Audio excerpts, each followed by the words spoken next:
Hi and welcome to Coding with Jesse. I'm Jesse Skinner and today I'm going to be doing something a little different than usual. I'll be working on my blog because blogs are cool in 2019 probably. Yeah. And there's a lot of stuff I want to look into, particularly GastbyJS. I want to try it out, figure out how it works and maybe look at some alternatives. But yeah, let's just start off looking at it. I've kind of looked at it before, but I've never actually used it. I've seen other people streaming it, and I've looked at some tutorials, but I've just never actually tried it. Now, one thing that there's a couple things I'm a bit hesitant about with Gatsby.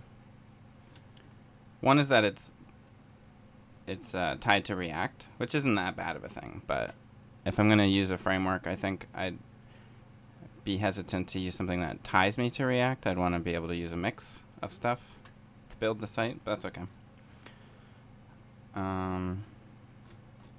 Let's actually try to find the list of static site generators. Apparently there's a domain dedicated to it for Jamstack. Yeah, Jamstack. That's a thing. It's not this thing. It's this thing. And something I'm going to start doing, I want to have notes for the show. So as I'm learning something new, I want to take notes and turn those into blog posts maybe, or I'm not sure what exactly. But I want a place to stick the notes, and I don't know if it belongs in my .com repository. Probably not. I should probably put them somewhere else. So I'm going to make a new project, I think. I'll do it on GitHub. Maybe I should just call it notes. Coding with Jesse notes or something.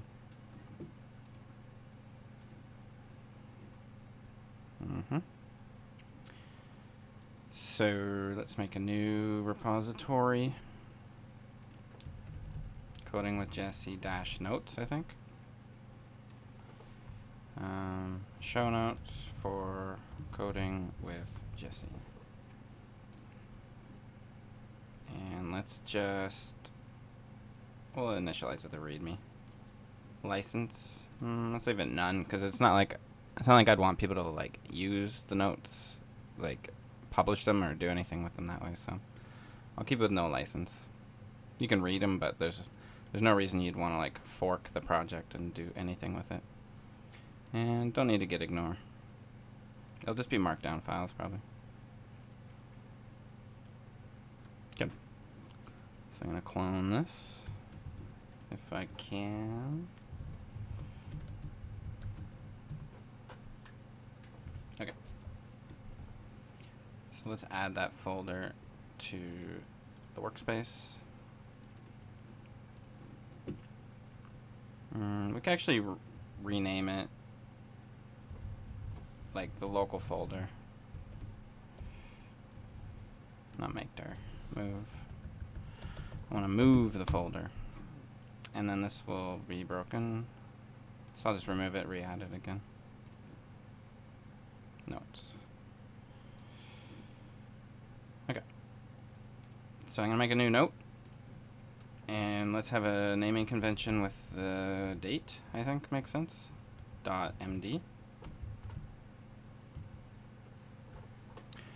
And I'm kind of ripping this off of Robert Abels, if you've watched his stream.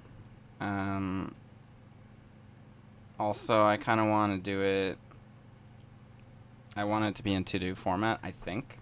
Also markdown and to-do. I don't know if that's silly. Anyway, let's just start it. So, Tuesday, March 26, 2019.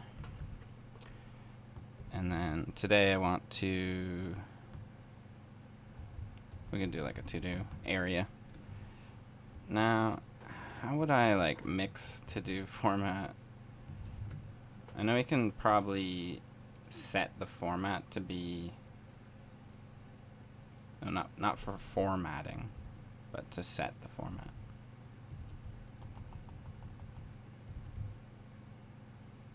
to set the file type. It's not that important. Okay, I can just use dashes. So have a look at GastbyJS and other static site generators.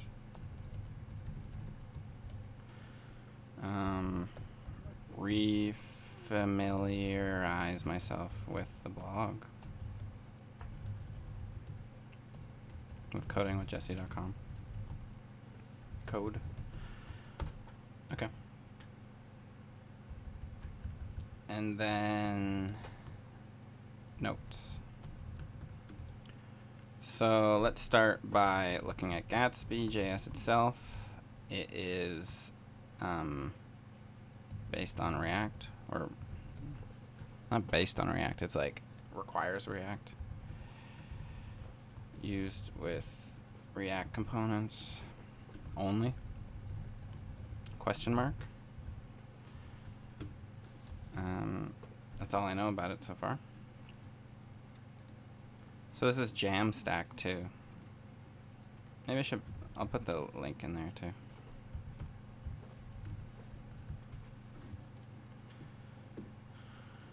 So the Jamstack, if you haven't heard of it, is a concept, kind of like a marketing term, really. But it talks about an approach to building websites where you basically make them static in terms of the HTML that gets sent from the server is not being generated in real time. And then you use JavaScript to talk to APIs to make it come to life, basically. So it doesn't really matter. It's not like something I need to learn. But it's sort of a branding term that helps explain the benefits of using static site generation. Hey, Robert Tables. Yes. Good night. Happy Tuesday, Robert Tables. Good to see you. Am I doing it right? Did I rip it off perfectly like how you did? I don't remember exactly. Yours looks so nice, and this one looks... It's okay. It's not too bad. Hey, Frackberg. Oh, no. You did you? That's funny. Yeah, I don't need to copy yours. I just like the idea of having notes, generally, and, like, having a place to write it down. So I want to feel like I'm learning stuff, but I also want to, like, create something in the process. So these notes might be used later for, you know, a blog post or a video or something else, or just for my reference, something to search. Yeah, so I was going to look at keeping the notes is good. Yeah, I like that. I really like that you do that. It was that's why I'm copying it. But I also want to rip off Adam too, so that's why I was trying to figure out how to make this formatted to do also, but I don't think I can mix Markdown and to do. It's fine. So there are more than one static site generators out there. Apparently there is about 700,000 looking at this list. Holy. And today I'll try all of them. Maybe. No. But I want to like... So I've heard of a lot of these. Should I only research the ones I've heard of? That might be a reasonable restriction. Probably the ones that use JavaScript would be beneficial. We could limit to that. That probably brings it down a little bit. Still like hundreds of them, it seems like, or dozens at least. I'm not going to be able to compare all these. React static. Hold on. I guess this note comes later. Static site generators. React static. Go the other way and only look at ones you've never heard of. Hey, Lannon. BR, good to see you. Yeah, that's not a bad idea, Robert Tables. Good to see everyone here. How's it going? How's your weekend and everything? Anything new, exciting out there? So Gatsby's the one I just started with. And I think they're actually sorted by number of stars, it looks like. So that's not a bad sort order. Popularity is not exactly like super important for my metrics. I think I want to aim for like not the most popular, but a little less popular. Twitter drama, yeah. Oh yeah, what happened on Twitter? I was on Twitter a lot the last few days, but I don't know about drama. I just saw a lot of people doing this unpopular opinion tweets. They are very popular these days. Swearing I have to re-implement some Stripe stuff. Oh god. Which new EU law? Not GDPR, or is it something even more new? That sounds like a nightmare. Oh yeah, so I'm trying a new stream format today. You may have noticed I'm not working on my usual stuff. So I'm going to try... I've been struggling with it for a while to figure out how to make the stream more educational. And because I usually stream like actual work I'm doing for a company, it's not... You might learn something by accident, but it's not me doing anything new or like... there's a lot of constraints in place when I'm doing actual work for someone. So what I think I'm going to try to stream more is just me learning stuff, me experimenting with new stuff. I'm not on the clock, so we can just chat and hang out, and I don't have to be like stressed about getting something done. I think it'd just be more fun. I'll have more fun for sure. And hopefully you do too. Hopefully it's a little more fun to watch. Wisdom of an experienced dev. Yeah, it's true. And no, I know. I know that like what I actually do on stream is not. It's not like I need to give tutorials. I'm not saying that, but I just think I'll work on stuff. I'm not going to work on stuff just for the sake of streaming it. I'm working on stuff that's personal, but for my own benefit, like my own personal development. This is stuff that I'd probably do in my free time. That I just don't. I wouldn't stream it normally, so I'm gonna start streaming this stuff, and then thank you, rubber tables. No, it's not about lack of that. It's more complex than that. So yeah, sorry, Landon. The person who tweeted some inappropriate sexist tweets. Ooh, yeah, that seems to happen quite often. From a brand account of a React conference. Oh, I saw subtweets about that. I forget who did, but yeah, React. I went to the Twitter account of that React conference, and there was nothing. It had been deleted, so I didn't actually see what the tweet was. But that's too bad. I don't know. The person made it seem like it was. I don't want to get into like saying names or whatever, but it seems like it was tied to someone. I don't know. I don't know who was behind this stuff, and I didn't see it myself, but I did see a little bit of fallout from that. Yeah, Twitter's fun that way, isn't it? There's always something going on. So the first top two are React. That's not surprising to me. Hexo I've never heard of, and it's number 3. And it does not support React. It has mustache and handlebars, which is interesting. I used to like I don't use mustache that much, but I kind of like that it's a templating language independent from programming language. There's something like there's a good tool, you know, maybe you don't know mustache.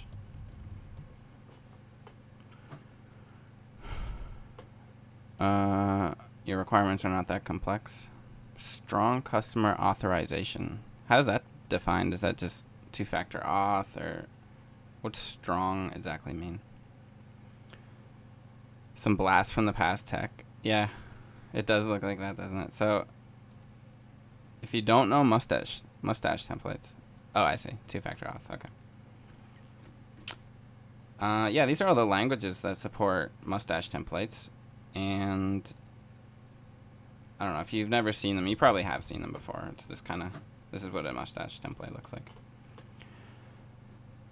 And handlebars is like mustache templates plus some logic because mustache has no logic at all. Like, you can do if, but that's it. There's no loops and stuff like that, where handlebars has a bit more. I don't know these other ones, though. And I don't know what EJS, like, I know what EJS is. I don't know what it means. Those are just strings. It supports strings. Sure. Okay. My sorting or my filter was not persistent.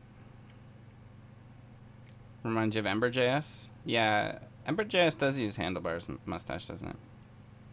Yeah, it's been a while for me too. Well, that's not true because one of my clients uses it, but yeah, I haven't chosen mustache as a template in a while. But I think it'd be interesting if it did support it. That said, yeah, let's kind of look at it. Hexo. I'll look at it, not necessarily trying to figure out if it's the one I want, but to give me some context of like what's possible with these things. Something user knows, something user has, something user is. Oh, I see. So oh, okay. So it has to be, it doesn't have to be well, I guess biometrics could count as two-factor auth. There has to be there has to be more than just a password. Okay. Interesting. Blazing fast. Yeah, they're all going to say that. Okay. Oh, we can rank them by what adjective they describe their speed with. So Hexo is only blazing. What about Gatsby? That's going to be stupid. And next. Why is there like comments in the title? Okay. Rank by buzzword. Yeah, it's a stupid thing, but how fast is next? Let's see. Well, they don't say. Maybe features? No, it's got to be from their homepage. Then we'll know. We'll know which one's the fastest. They don't brag about being fast. Good. And Gatsby? Also blazing. So we got a tie of blazing and blazing. I'm not sure. I don't know how to rank these now. Alright, Markdown support's good. Because actually, that's probably... When I think of a blog, I think of writing Markdown files that you produce stuff from that. Mm-hmm. Oh, that sucks not. Yeah.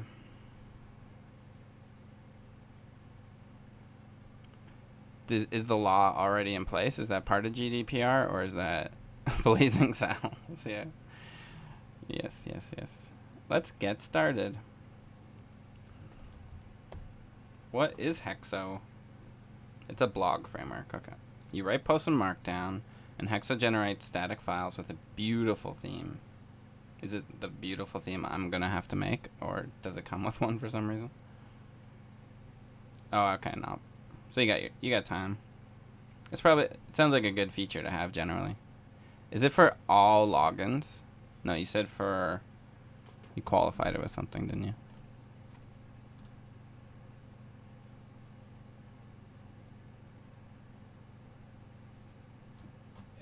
It's online purchases, yeah, okay.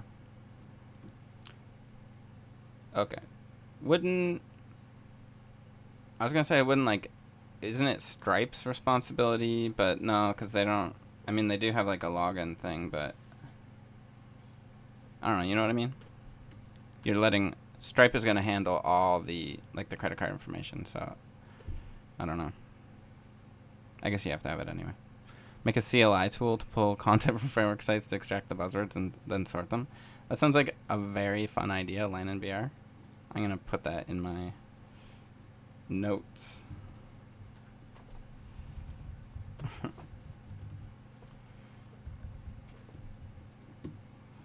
Yeah, that's, we'll think about that.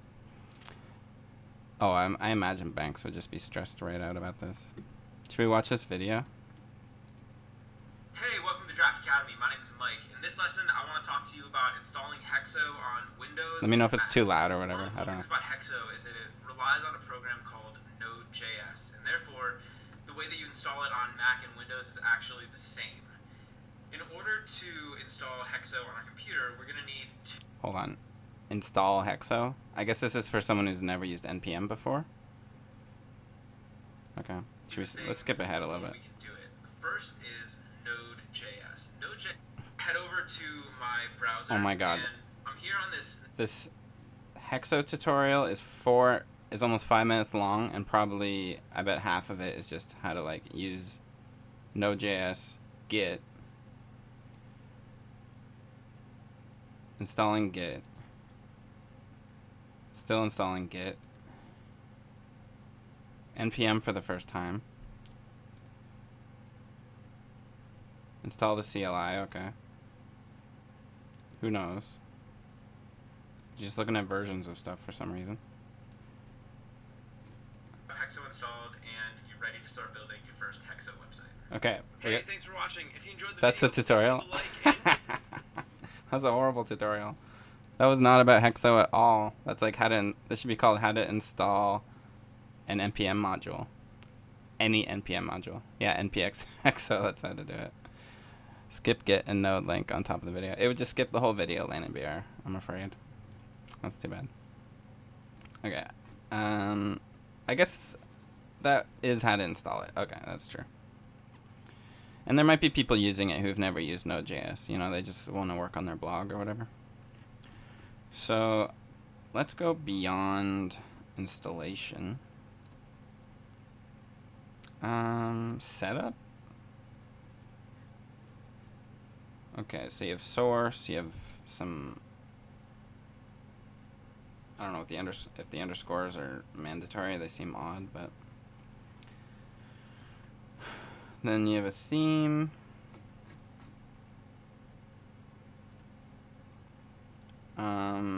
There's a server. Do you need the server? I don't know. A lot of these frameworks are trying to make it so you can just write with Markdown. Some theme and have it be populated. Yeah, I think that's the sense I'm getting from this one. So this is a very popular one that I've never heard of, and that hints to me that it's probably popular amongst people who are not like me. What I mean is the people I follow on Twitter are mostly programmers, and they don't talk about this, so I bet there's not a lot of programmers who end up using it. I think it's more, I mean, it seems you still have to have NPM and Node.js, so it's not like super trivial to use it. But it does seem like a little hand holding. Should we watch this, whatever this is? No. I already get it. Okay, so you put some, this is an interesting format. They call this JSON, but it's somehow mid-object JSON. JSMON. I said not being talked about isn't bad. Yeah, exactly. That's my point, Landon. Is like, this is the third most popular, and yet I haven't heard of it. And that tells me it has a lot of users who are non-technical. And that's probably a cool thing. So let's make some notes about that. Seems focused on non-technical audience. Or not non-technical, but beginner kind of low technical. I don't know if that's a word. Or non-programmer audience. So it has basically Markdown to HTML conversion system. Yeah, exactly. That's a good way to say it, Landon. My notes will just be full of your chats. Yeah, it is a good thing. And it might be fine for me, like, I don't know. We'll see. The thing is, I actually have a database already. Like, I don't have to use it, but, like, this code base. Let me show it so you have a sense of what this is. npm run.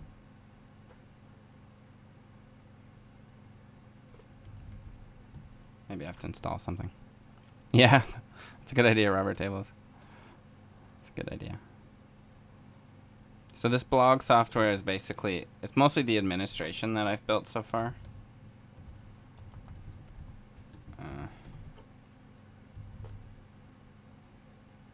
What is going on? npm run all, I guess, isn't installed.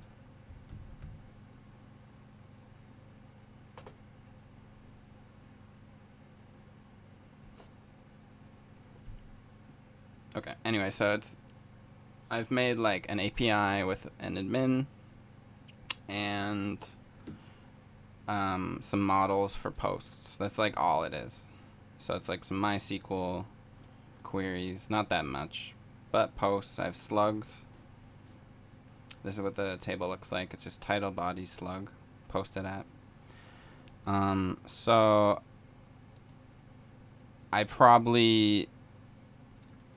I'm using JavaScript and MySQL. Does that answer your question? I'm not using anything. I'm not using an ORM. These are just MySQL queries.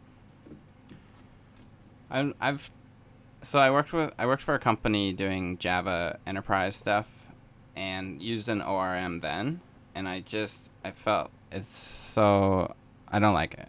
It doesn't make it easier for me. It just gets in my way. So I've always, all through the years, like, I've always shied away from ORMs and just written queries myself.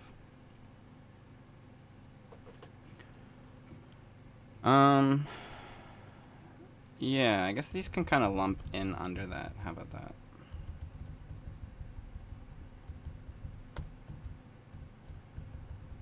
Okay. So, I don't think I'd want something super, like, I don't want to take static files and make static files with them. I'm okay having a database-driven setup. Because later I might want, like, comments and stuff like that, right? And I don't want the comments to be in markdown files. Which ORM do you use, Robert Tables? I skipped next. I didn't look at it. Oh, I already had it open, but I didn't really look at it other than to find their buzzword that they didn't use.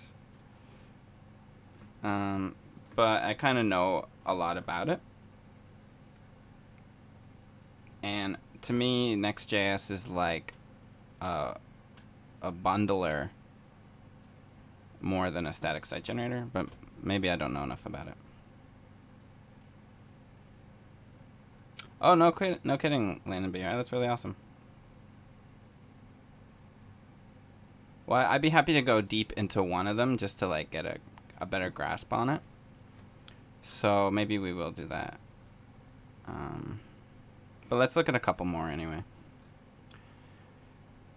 So there's this whole second row. I don't know. I've heard of Nuxt, which is, the way I understand it, next for Vue.js. So let's just write that off because I don't use Vue.js. And today's not the day I'm going to start using it. Gitbook. The easiest way to write a book. I guess I have heard of it. I feel like I've known of a book that was written with it, but I can't remember who used it. But some author mentioned that they used it. Oh, Connects. Oh, yeah. Adam uses that on stream. I've seen that. But yeah, I watch him use it, and he's like struggling. He's reading Connects. Maybe he's not that strong. I don't think he's that strong with SQL queries though, because he didn't understand how joins worked. Nothing against him, just he didn't. So, I think using an ORM can help you if you're like not sure how to write SQL queries. But for me, I've been doing it so long, it's like second nature.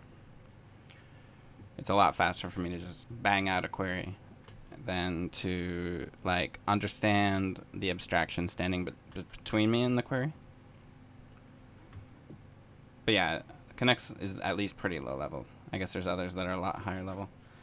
Like I did some Ruby on Rails back in the day, and that has its own, it's kind of like an ORM. You call it an ORM?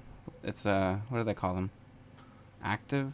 Is it active objects? That can't be right. It sounds like Microsoft something. Anyway, yeah, not my thing. Bookshelf.js? Oh, okay, cool. That makes sense. So, oh, it's this. Active record, thank you, Robert Tables. That is what I was thinking of. Everybody uses Gitbook. It's how you make documentation. All the popular docs these days are using this. So that's not really what I need. Cool, but more for docs, so. Seems focused on documentation generation. Like Java doc, kinda? Maybe. So let's not bother with that. Next.js, today is not the day I'm going to look at that either. Docosaurus. Okay. This one, eh? Open source documentation websites. Yeah, that sounds about right. These two are views, so I'm going to skip them. Handlebars any.js. That sounds pretty good. And we're coming up on React Static, which I believe Nop said. Was it Nop? Someone said they've used. Metalsmith. Let's check it out. Extremely simple. I like that. Pluggable. Static site generator. Maybe I should be using like, maybe these summaries here. I'm skipping over them, but they might be nice to look at. So you still have some kind of markdown file, I suppose. It says we keep referring to Metalsmith as a static site generator, but it's a lot more than that. Since everything is a plugin, the core library is actually just an abstraction for manipulating a directory of files. Right, so it's still static to static. I guess they all are, really. I mean, like a JavaScript file is sort of a static file. I don't know. Let's look more at it. Very plugin-based architecture. That's pretty cool. Very plugin-based when you have to, I don't know, install a bunch of stuff. You know, a lot of other repositories that used to do this stopped doing it. Think Babel. Now Preact. Who else? I don't know. Grunt used to be like this too. Where you had to like there's all these different packages. Gatsby leaned heavily on Metalsmith for their decision to offload certain things to plugins. That's cool. That makes sense.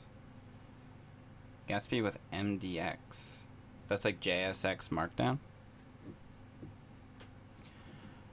Alright, so maybe I should stop going down this rabbit hole a little bit. I kind of want to skim a little bit more though. It'll take me, I'll just keep going for years if I do that though. Okay, let's dig into Gatsby a little bit heavilier. Your Indie Cloud Conf slides. Let's have a look what MDX looks like. For ambitious projects. What does that mean?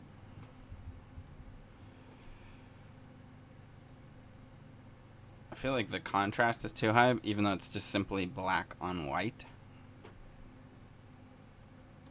I don't know, I'm so used to like dark mode now. This is blinding me. Should I get that dark mode plugin here? I don't have it. Anyway, this is fine. Lets you seamlessly write JSX, yeah. Let's see what it looks like. Okay, yeah. Does it have callbacks and stuff? I suppose let's look at parcel. I know it's a weird one to choose here, but I just want to see.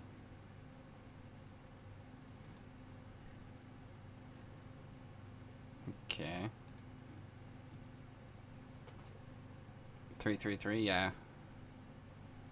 Yeah, you're right. John Otander, who built MDX, works at Gatsby. Oh, cool. Works at Gatsby. Gatsby's a company?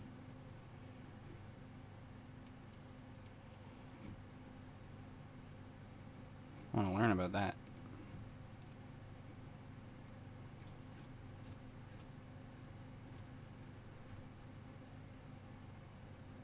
So is it like oh, VC funded? Wow.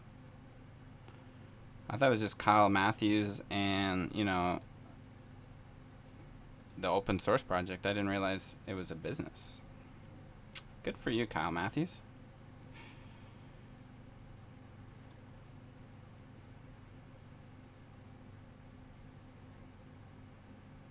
Yeah, I think you're right, Robert Tables.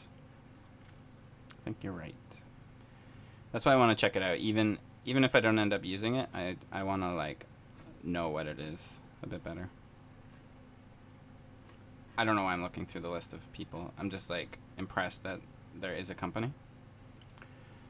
Yeah, so let's check it out. Get started. Click. 4 main ways. The tutorial for people without much web development experience. I will skip that. Get their swag, yeah. Did you get swag from, where did you get swag, Robert Tables? Did they send it to you for streaming about Gatsby? Because I will do that. I was watching another Kyle Shevlin streaming Gatsby over the Christmas holidays, and Kyle Matthews was in the stream offering support.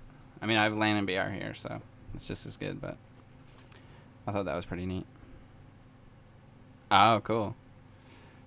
Alright, let's find a bug, and then I can submit a PR.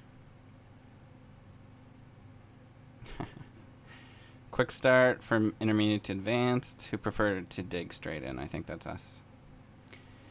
Recipes might need to go into that, and we'll see the rest later. So let's watch a 2.5 minute video, shall we? The first step is to use NPX, which I can't zoom it in, so I'll have to do it this way. Like this isn't working, I don't know why. Gatsby plugin bug on a stream last week. allows us to run an executable out globally. We're going to use Gatsby, and we want to do a Gatsby new. Okay, so Gatsby's a CLI. So let's call that. Often there's like a separate CLI. What this will do is Hold on. you install Is this annoying? How's volume-wise? Can I talk over the video, or should I be pausing the video? I forget how I have it set up. Actually, the video is very quiet for you, isn't it? It's set very quiet. I've not done a one-on-one with Kyle. Yeah, that'd be cool. You mean Shevlin or Matthews?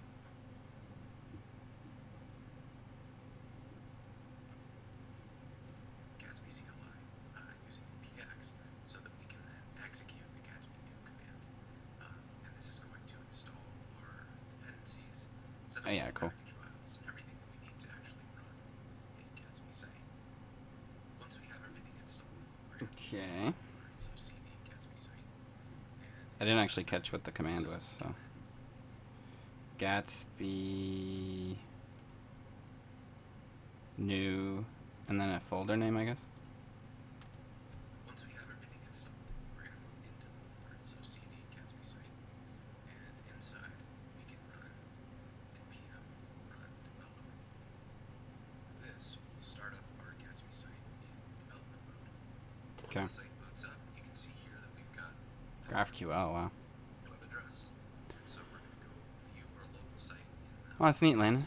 So, Landon, like, how did you get involved with it? Did you just start with a pull request and you ended up being more and more part of it, or were you just drawn to it and wanted to participate, or how? Just how did it start? I'd be interested. let's go host 8000. We can see Hi, people. Gatsby site. Let's go do this. This seems really easy. So we're gonna make npx Gatsby new Gatsby test. Awesome. Have you contributed to a lot of open source projects, or is this sort of the first one that you've been a part of?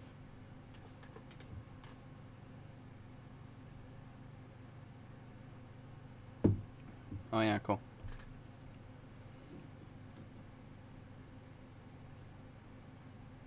Okay, this will take a while. We got one hash mark. I'm gonna put this in my notes, I guess.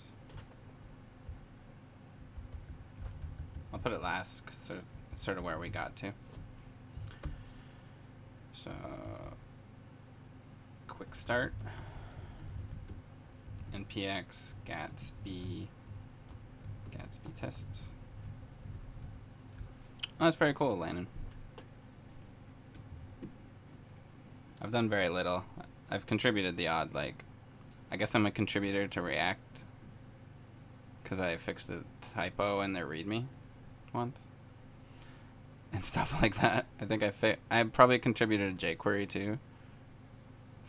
I think I fixed some obscure bug like a long time ago before they were using Git. I think it was like, I don't even remember. It was a very long time ago. Alright, this will just install forever. And then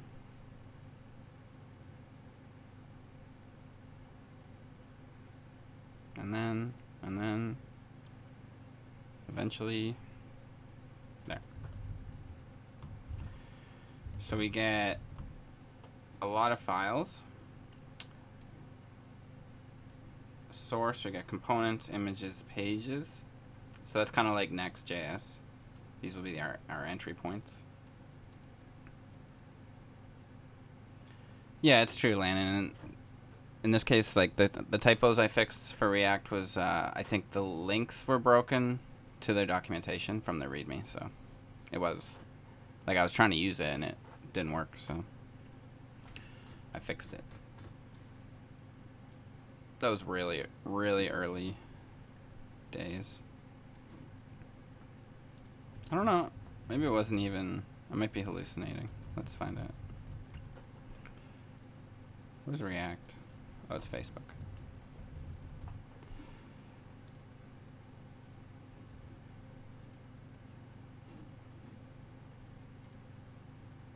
Like, it wouldn't be in there because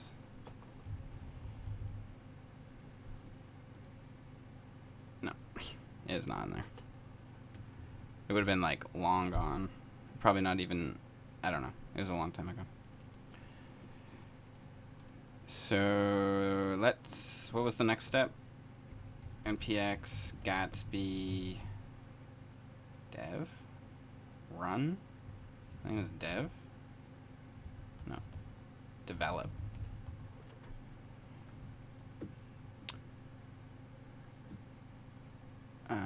Oh yeah, that's a good idea. If I'm even in there, I don't know.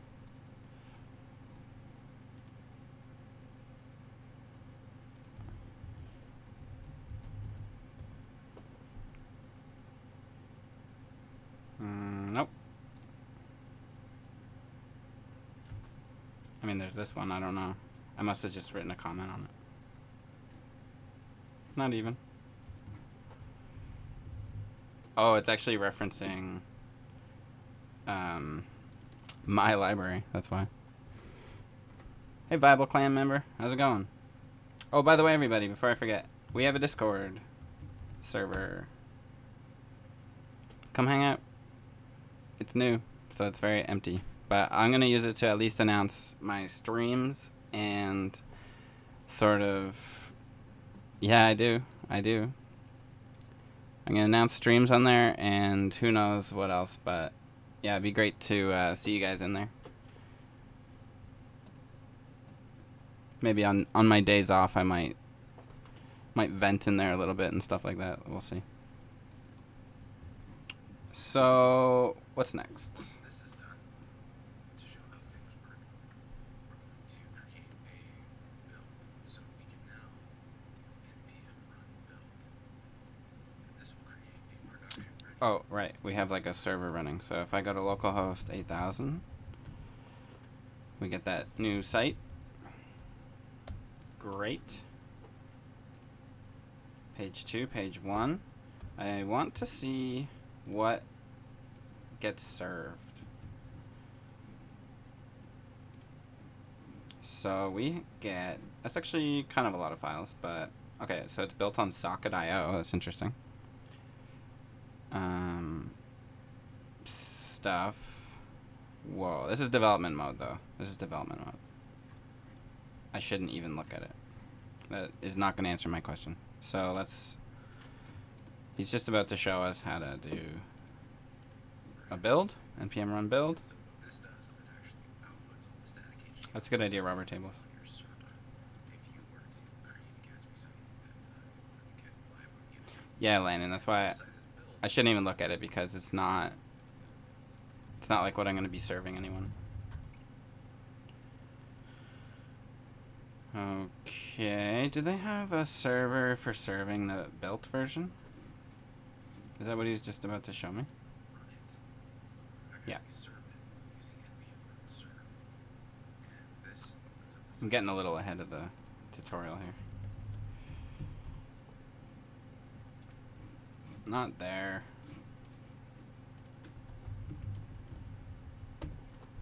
Hey, Snickering. How you doing? Did I do that? Yeah. Oh, npx Gatsby serve instead of npm run serve. I guess it's the same thing. Gatsby is a static site generator, so it takes like a React site and outputs static HTML. That's what we're gonna figure out. This is what it looks like outputted. Can I put on? Yeah. Okay. That's a lot of stuff, but I guess it's just for this demo page. That's fine. And I want to kind of see what happens on the network. So we get HTML, we get JavaScript, another JavaScript file, another one with the styles, which is sort of weird to have a styles JavaScript file. Okay, so they're using Webpack internally. Oh, GraphQL, cool. And Webpack's runtime, which is only 4 kilobytes. More JS. There's a lot of JS here for a static site. No? And then some static JSON. That I'm not old enough to know what that means yet. Okay, then you get more JavaScript. And then an image. Okay, cool. Let's do that. I don't know how to turn JS off. I think it's in settings. There.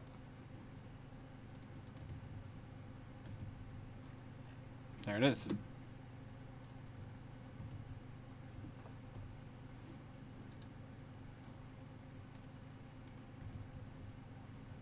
So is JavaScript really turned off? It's hard to say. It did download it. I bet I did too, viable. Good call. That's exactly what happened. And that's why this appeared. So when I refresh now, now I only get 4 files. That makes sense. And then when I click go to page 2, I should just get probably what? Oh, I thought it didn't work. I get the 2 files, which is probably the fav icon. Yeah. Good. So what's the JavaScript actually doing? There's like a ton of JavaScript. And it looks identical when it's off or on. So what is the JavaScript doing?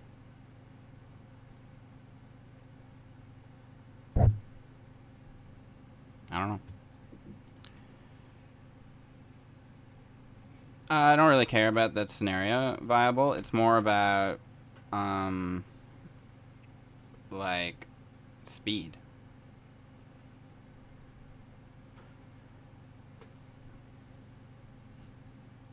Okay, so it's becomes a React site. Yeah, so it's like rehydrating or whatever you call it.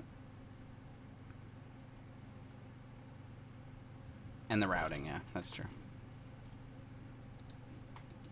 So this is actually the development site.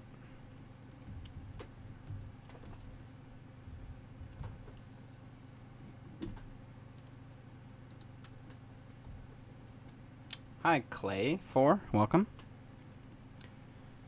Okay, so let's try to apply it to something. Let's do something with it.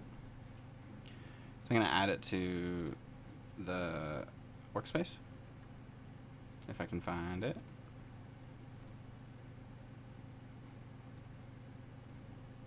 It's staring at me, isn't it? Where is it? Where did I make it? Oh, in here? No. Where did I put it? Oh, in my home folder. That's not where I want it. I'm in it. So let's put it in coding with Jesse. There. Hey, Deathpacks, how's it going? Good to see you. So let's add that folder to workspace and try to figure it out. So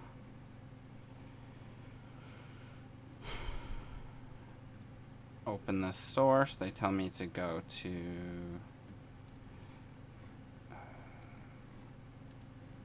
so let's start npx Gatsby develop.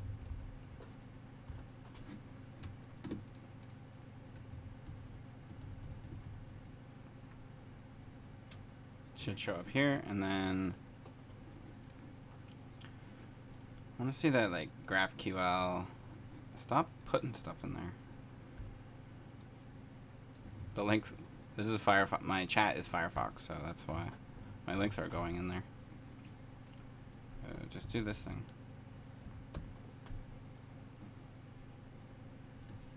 It says, welcome to GraphQL.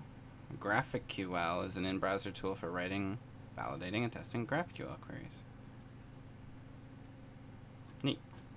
I haven't used GraphQL yet. I always wanted to, but never had the opportunity. I think this might be the opportunity.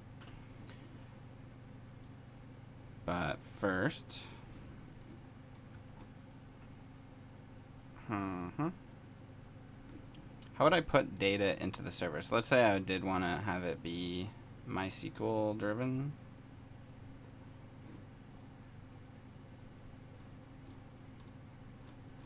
I don't know. There's a lot to read here, so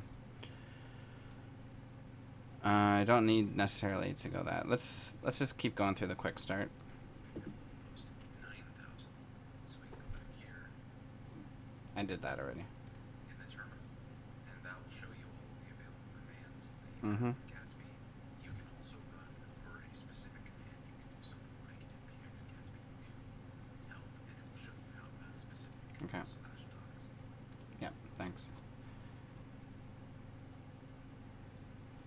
So the pages are in pages. And that's it. So I guess I'm just meant to start doing React stuff. You digest data through plugins into the GraphQL layer, and then you have a single source of truth where you get data from. The plugin library is where you'll find these plugins. So there'll be like a MySQL or whatever Gatsby plugin. Probably. Thank you, Landon. There's a plugin for that. That sounds familiar.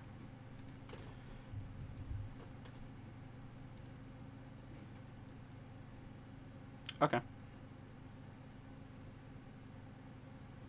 Weird that there's like...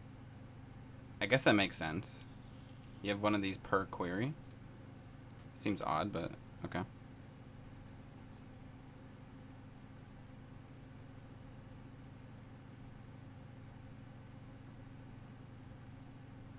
Okie dokie. Multiple queries. Yeah, so you provide the connection details per query.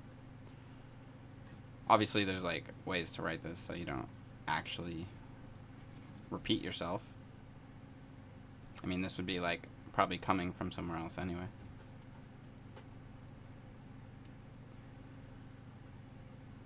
You collect and build the site with a compile step. Yeah.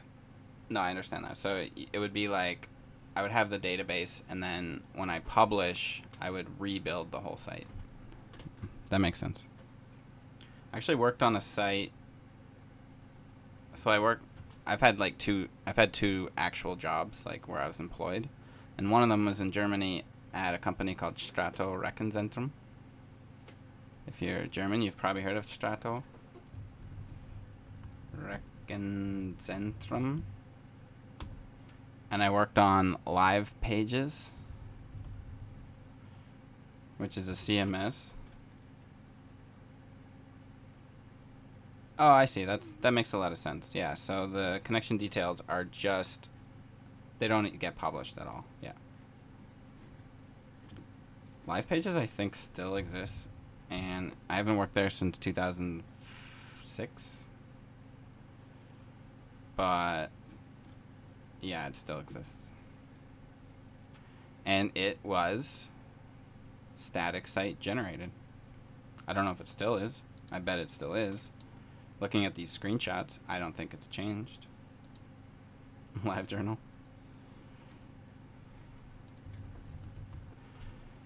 And this is actually the this is what I was talking about, where I worked with an ORM. So it's like a Java Enterprise backend. And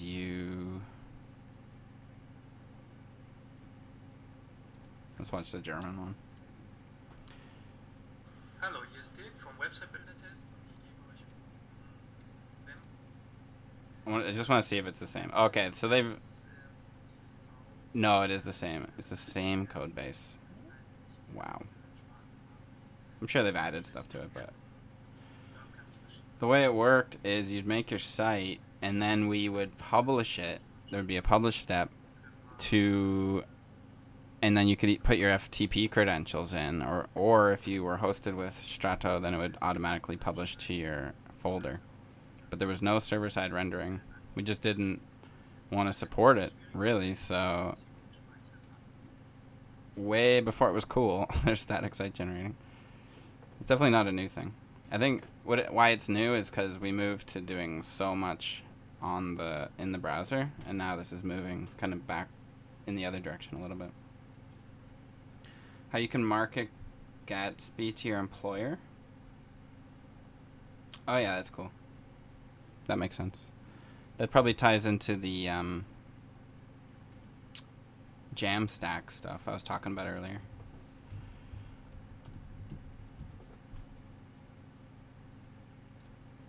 Not the guitar thing, but the...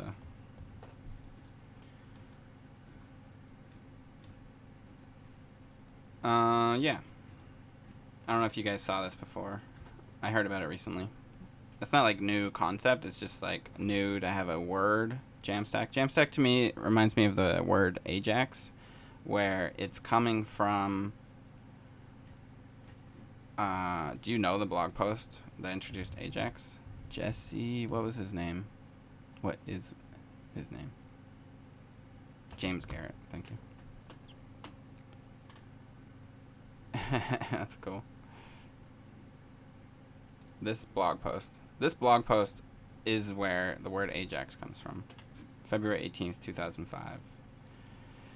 And the blog post is like, check it out. We have Google Suggests now and Google Maps. The web is an exciting place. The name... So, those are... Google Suggest and Google Maps are two examples of a new approach to web applications that we at Adaptive Path have been calling Ajax. The name is shorthand for asynchronous JavaScript plus XML, and it represents a fundamental shift in what's possible on the web. So I feel like what this was doing is like explaining to business people what is now possible and why they need to spend more money on their website. Oh, Netlify is behind Jamstack? I didn't know that. That makes sense. So it is very much like this. Not like Netlify and Adaptive Path are the same, but they're both companies that are like trying to explain what they can do better. through marketing. Hey, it worked. You know, like, okay, we don't use the word Ajax that much anymore, but we know it. You know what I mean? And like, Ajax was more about the interaction than about the Ajax became a synonym for XML HTTP request. Yeah, totally. Jekyll is another one I did not yet look at, but I probably should. I'm surprised it wasn't higher on that list. Where does Jekyll show up? Or is it not JavaScript? It might not be JavaScript. That's probably why. I bet it's higher up if I do any language. Yeah, it's number 1. But it's Ruby.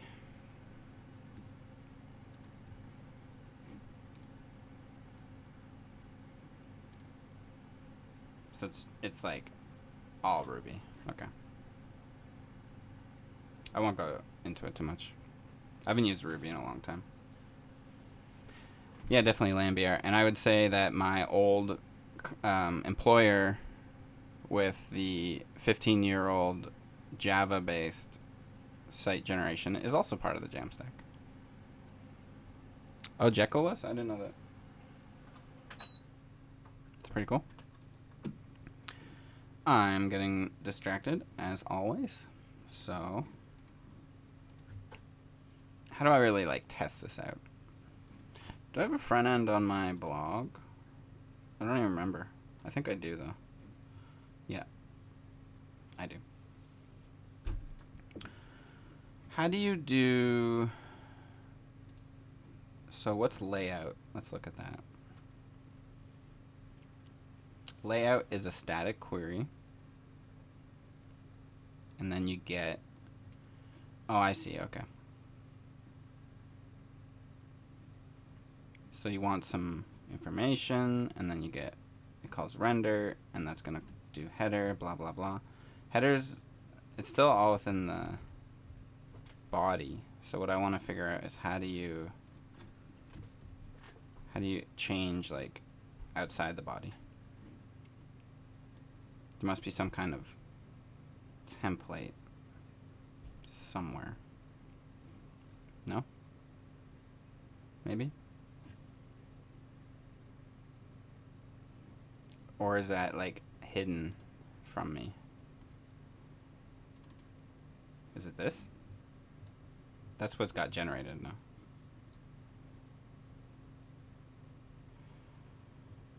There's an html.js file. But I guess I don't need it because everything you do with it would be exposed. Is that right? Like if I want to change, if I want to add meta tags and stuff. Oh, fuck. Go up here.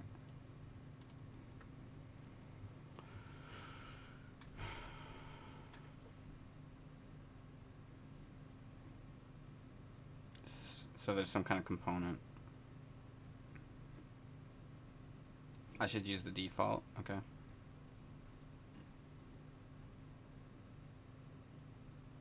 React helmet.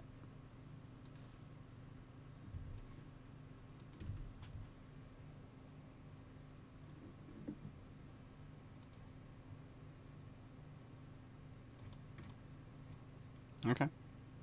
Nicely done graphic there. Okay. I wonder how they do it.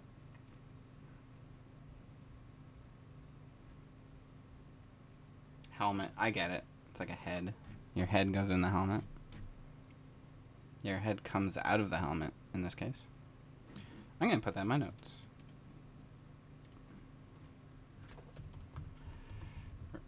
React helmet. Not helmet. Output meta and title tags for the head.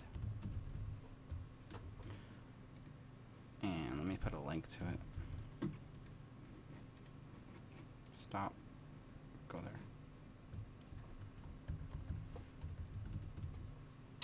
there. NFL did the first huge React upgrade. What?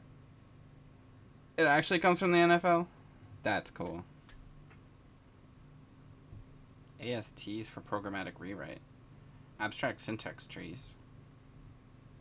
So it's like a Babel plugin or something?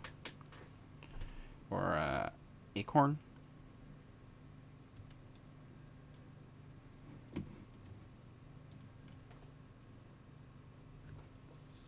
I do not like opinionated frameworks particularly. I want them to do as little as possible. I think Gatsby is in the right scope for me.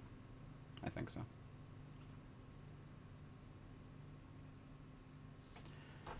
Like, I guess what I want to see is, let's look at my existing site.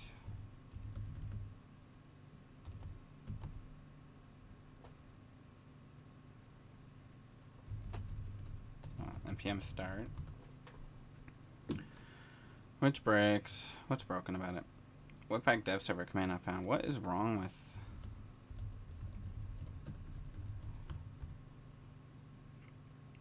Like, I didn't... It's as if I didn't install the stuff or I didn't save it to the package JSON or something.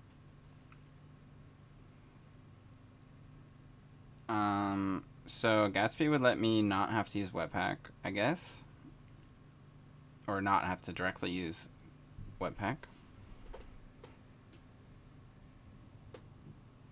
Yeah, that makes sense. And I think structuring my site to have those entry points would be beneficial. Like, there's nothing... Okay, just the link is Gatsby. And I don't know why it has to be like this. Like, why can't it just be that? Because it's not hard to just make a listener for links. You know, that's like how we used to do it. They could just, like, listen for a click. No, I know. But why do they have to have one, is what I'm wondering. Because if they didn't, then I wouldn't need any Gatsby-specific code in my site. That would be ideal for me. If the site was just like a React app that I used Gatsby to build into a site. Like, this one doesn't use any, but it doesn't have a link. SEO. Uses Helmet. Gotcha. We're getting places.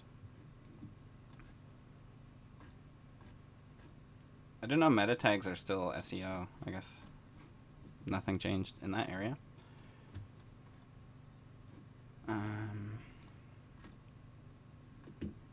So I guess the GraphQL stuff in particular. And so if I want to load any data, I definitely need it to go through GraphQL so that it can load it during build time. Oh, okay. But hey, why couldn't they just, again, listen to mouse over events on links and do that without it having to be a link component?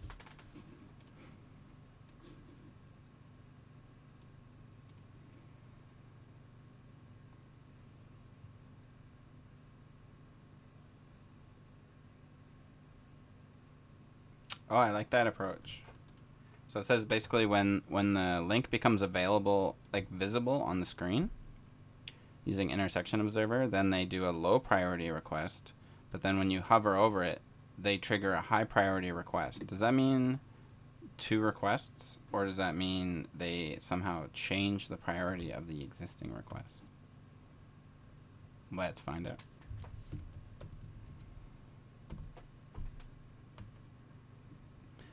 Now, it's worth saying, too, as I go through this, I'm very interested in moving to use web components instead of React. Or maybe something like Skate.js with Preact. I don't know.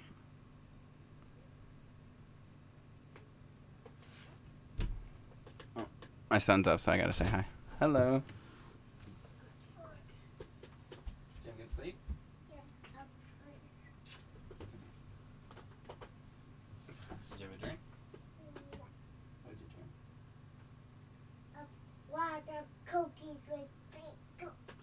Big Cookies dream. Yeah. That's a good one. Maybe you can even have a cookie. I don't know. Yeah. Let's go see. Let's go see. We're gonna go outside. I'll see you in a bit. He smells like maybe there's a fun behold. Thanks for the moment. He doesn't usually have a dream, but today he dreamt about a lot of cookies. Okay, so let's find out what actually happened. It's not this URL. I gotta spin back up my server.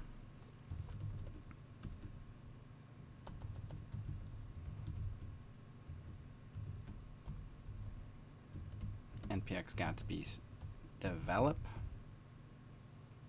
No, I want to see the production one. And so, let's stay on the network tab. We're gonna refresh. 9,000 rather.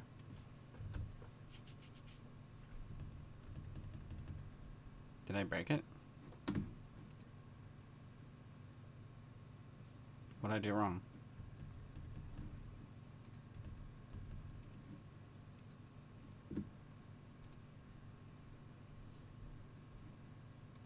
Huh? I broke it.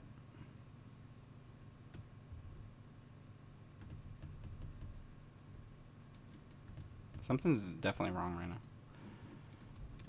I don't think I changed anything, but I may have.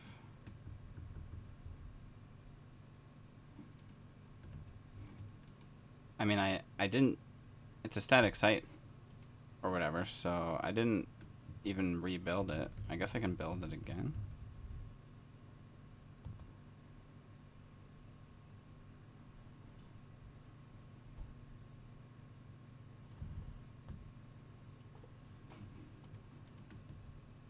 Okay. I don't know what I did, but it's back now. Maybe you have to rebuild it after having run the dev tools or something. Okay, so I'm gonna disable cache. Let's hard refresh. And I want to see if it's gonna load page 2, which is called page 2, page-2. So if I scroll down to the link, then it loads page 2. It's so fast, I'm not going to be able to see.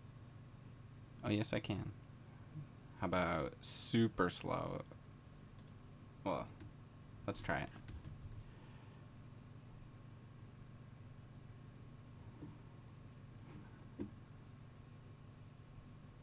It's working on the image right now. It probably waits till window on load or something. Maybe?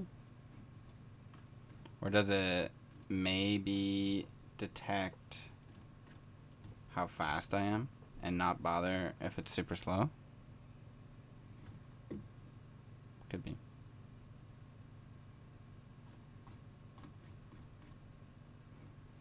So what if I'm on fast 3G? Then it does show up. But not slow 3G. Yeah, so I think they actually have logic in there that's like figuring out how fast the connection is if it's worth prefetching. It's still too fast for me to like see. Let's put priority in there. Lowest. So what if I manage to get my cursor on it as it scrolls into view? That might be... Yeah, I got it to happen. So we see the lowest, and then it actually is a second high request. Okay. That's neat. It's a very neat approach. Oh, and it's using Reach Router, React Router. Or is Reach Router also React Router? I think it's the same thing, right? Or is it a rewrite? It's like a rewrite from the same guys, right?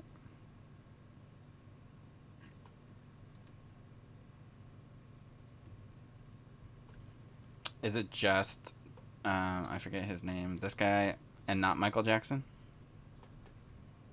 I think. I don't know how I forget his name because I just saw it, and Ryan Florence. I'm a big fan of his.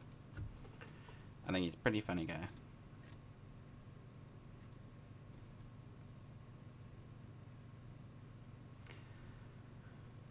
Part of what I'm doing too, or part of like, I'm trying to like work out the whole ecosystem of this stuff to figure out, hey, it's B, good to see you. To figure out if there's room for something new in this space. I know there's literally 100,000 static site generators, but it's sort of how I approach a new type of technology in general. Like, I like to try to figure out how I would make it from scratch, and then sort of see if that matches up with anything that exists already. And you might be thinking I'll say like, and if it doesn't, I'll go make it, but that usually never happens. Usually it's just me trying to wrap my head around it through looking at all these different ones. And there's a lot of them.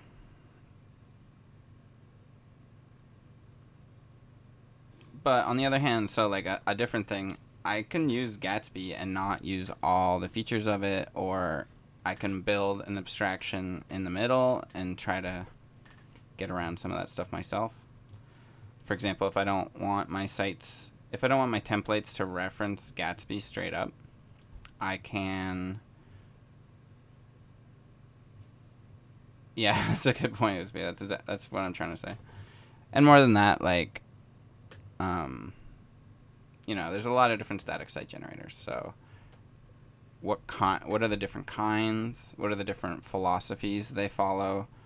That's what I did. Like, so I didn't use, when I started using React, it was a while ago, but React was brand new. Ember was pretty popular. Angular was very popular. And there was like a fourth one, I think. Knockout or something. It was pretty big. And then there was like, I don't know, a bunch of like MVC frameworks and stuff. But I was doing jQuery stuff still. So I was like, I gotta switch to one of these things. And I did the same thing, like follow all the tutorials, try to go into depth, try to understand it. And, you know, eventually I decided like I like React because it's not a framework. Stuff like that. Marionette's another one. Yeah, Backbone, that's the one I was trying to think of. I never actually used Backbone. I don't know, I just had my head down for a few years and missed out on those early years of MVC frameworks on the web. I had my own, like, I wrote my own stuff.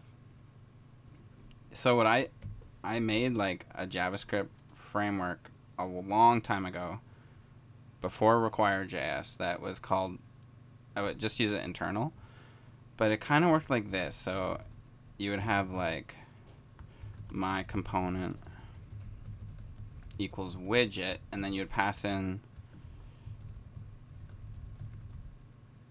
like an object of options, and you would start with an ID, which is kind of like the component name. I'm just kind of doing this from memory, and it's not important. I'm not teaching you it. I'm just showing you a design that I used to do. There was a selector. It kind of was like custom components, actually, custom elements. And then there would be like a render function. And it returned a string, I think. Yeah. So you would do stuff like, and then this actually made kind of like a class, but not really, you know what I mean? So you could do, there were functions built into it. You could do stuff like escape hello world. And it was made for using with jQuery. So there would also be an init function, and that's where you would like this dot. You'd have access to this dot element, and then you could do, and that was a jQuery thing. So you could already do on, click, whatever, you know. I don't know why I'm showing you that. I just wanted to show it because I've never shown it to anyone really. So this is where I was coming from when then I heard about React, and I think React suited this. It came pretty close to what I was kind of already doing. And I feel like custom elements actually comes very close to what I was doing back then. So I'm kind of excited about custom elements. I want to look more about that. And so that's why I'm excited about custom elements, and Gatsby is not anything about custom elements. It is just about React. So that's why it maybe isn't the most exciting thing for me. But I do a lot of React, so I think it would suit me for those reasons. And like my blog is already partially written in React, so it wouldn't be the worst thing. So I already have pages. This is my blog, right? I already have 2 pages, an article and then the home page. And then depending on if it's article / whatever, then I use the article. So I already have a router, but I don't have to use a router. I can let, or how would you do routing? How would you do this kind of thing in Gatsby? Let's find out. So they must have some routing guide, probably.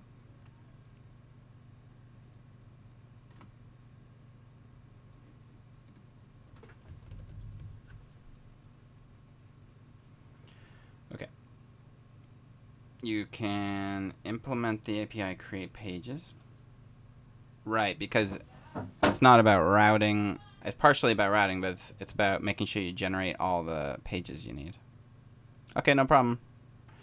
Oh, I might see you later then, Robert Table. Thanks for stopping by. And everyone else who doesn't know Robert Table somehow, go check out his stream. Give him a follow. He's going to be streaming later, so we might give you a raid then, actually, if I'm still streaming. Oh, I'm glad you're excited. All right, see you later. Take care. Linking between routes seems straightforward. Client-only routes, not exactly what I need.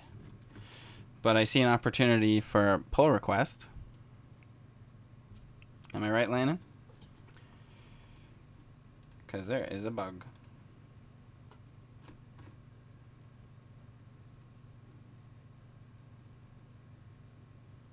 Let's look at create pages. Or actually, let's look at this guide first. I feel like it's the same guide. It looks the same. Isn't the exact same thing? It's kind of the same thing. Okay. Oh no, you're gonna steal my pull request opportunity. Get back. Hi. Hi. Are you done? Nope. He escaped. You escaped. Come on. I'll see you in a bit. You going on an adventure and go get me some yummy things? Yes. We might even go to the playground. Ooh. Have fun. Let's go. Please. Can you go slide for me? And say hi to the playground. Yeah, Can let's you go for do me? that. This is not the playground. This is just my exercise bike. Come on. It's gotta work. I'm gonna grab you. Yeah, go ahead. I'm gonna go in and out. You're off stream anyway. Okay, bye. Yeah, back to work. I guess we'd have to use create pages. So how does that work? You get some actions, and then we can tell it to create a page. So the user promised to fetch the data. And then a page is a path. So I guess we would iterate over all the blog posts, and then we'd call create page. We'd say what path the blog post is at, what component that comes from. So it'd be an actual path. Component's a path. This should say path, like blog post template file name or something. And context as props.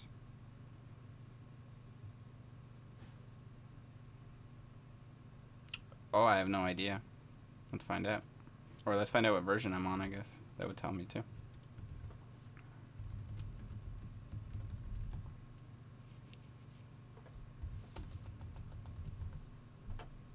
Apparently.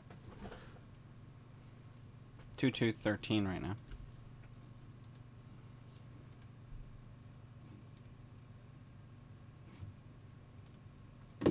I'm just lost now. Where was I? I was in a browser and I was reading something. There. This?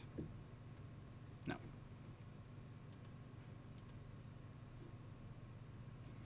Okay, yeah, so let's look at the MySQL stuff a little bit.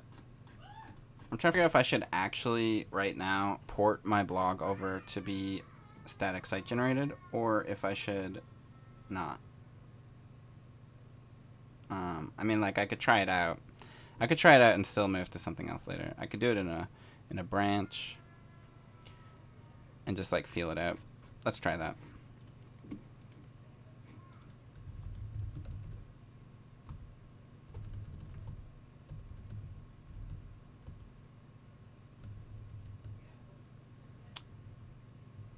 Gatsby Landon BR is a contributor of Gatsby, which is pretty cool.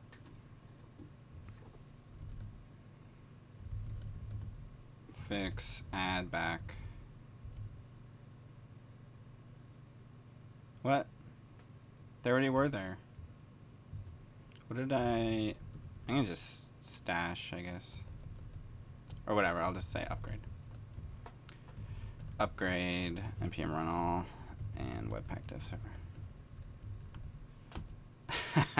Are you using Gatsby, Utsby? Just occurred to me that your name is 2 characters off from Gatsby. Oh no, Landon, you're gonna steal my first pull request then, are you? Landon said that you get swag for doing a pull request.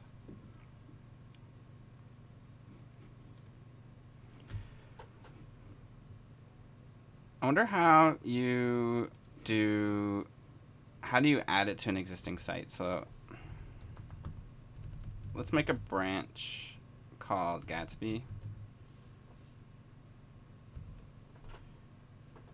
That's not what you do, or do you?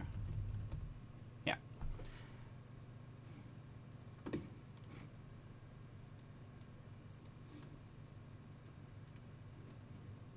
I don't know what I just did.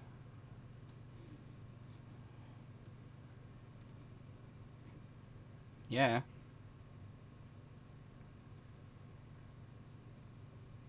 Five contributions. That's 5 typos I have to find.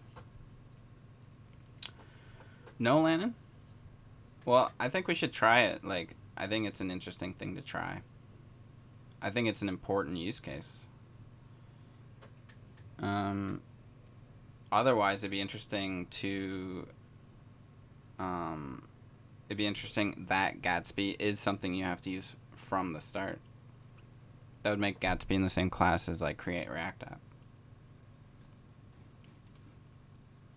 We're going to try it anyway.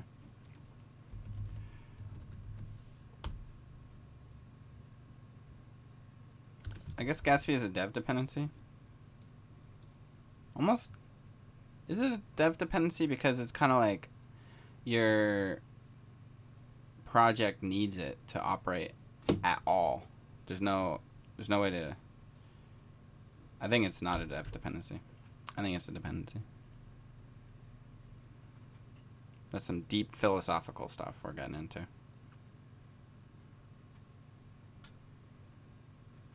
Because to me, like, if someone's checking out, like a dev dependency would be something that doesn't get installed when you're using the package as a module.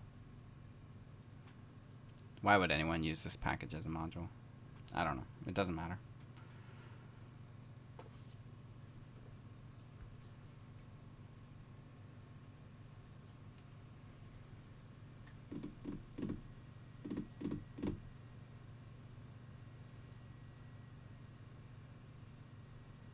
Played host to your normal bugbears. What's a bugbear?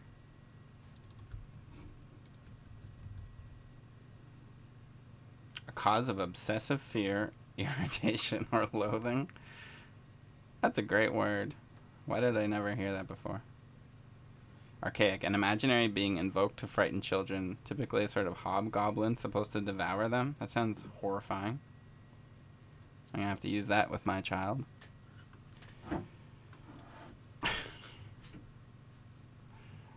I have enough horrifying things I play with him where, like, you know, like I pretend to be the monster or the dragon or the...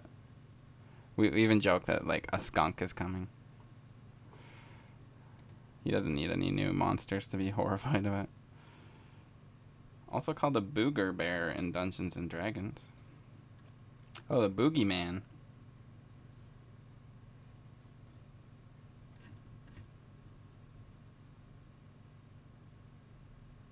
Yeah, I see.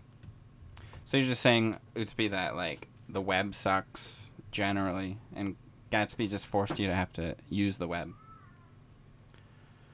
That's true. That's true. Oh man, Hansel and Gretel. I have a book of children's stories that it's for kids, but it has like the more violent endings. Like I have my own versions of like Three Little Pigs I tell them. So in my version of Three Little Pigs, the wolf goes to each house and blows it down, but the pig runs to his brother's house until all three pigs are in the brick house. The wolf can't blow it down, so he falls down. The pigs come out and throw the wolf in the river. The wolf floats down the river. This part I've added retelling this story to him. The wolf floats down the river and finds other wolves that are cooking, so he joins their wolf pack, and then he never has to eat pigs anymore. That's the happy ending. The real ending is that the wolf climbs up, tries to get down the chimney, and then the pig eats the wolf, yeah. Because the wolf falls into a pot of soup or something. Yeah. He knows that version. Like, I've told it to him. It's just not the version I want to tell him every day. You know what I mean? Because the three pigs I tell him a lot. Like, when I'm putting him to sleep. I probably tell it to him once a week or more. That, or Little Red Riding Hood, I have, like... With Little Red Riding Hood, the wolf wants not to eat the girl, but to eat the food. And then... So it's not really that scary. Nobody gets eaten in that story. In my version. Alright, let's get back to some Gatsby stuff. I'm sure you all know Three Little Pigs and stuff. You don't need my help with that. I need your help with figuring out what strategy to do.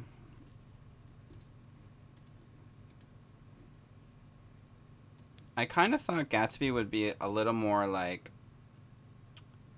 or kind of like my ideal tool would be that you can program it with JavaScript, but then I don't even think this is technically possible, but in theory, what it would do is generate the static site and then realize, like, let's say you have, okay, so with the demo one, there's just the only JavaScript part is this link, right?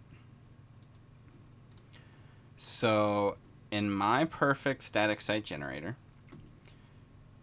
it would generate an HTML file, maybe a CSS file, and a couple lines of JavaScript to handle this routing. The preloading, sure, but I don't need it to hydrate this component. because this component doesn't do anything. So in my perfect static site generator, it would be able to recognize whether a React component was necessary, if it's dynamic or not. Whether he thinks Jack and the Beanstalk is a good person. Yeah, it's another one. Yeah, it's another. I talked to him, like, he's only 3, right? But I try to talk to him about that kind of stuff, and, like, I don't know. Sometimes I think he's just too young, that I shouldn't even bother. I'm probably just scaring him and confusing him by even trying to get into, like, the subtleties of character. Well, your nephew's the same age, isn't he? So it's the same kind of thing. I think it just overwhelms kids when you talk about that stuff. So yeah, my perfect static site would be, like, super small. And this one has, I believe, 7 JavaScript files or something. Where'd it go?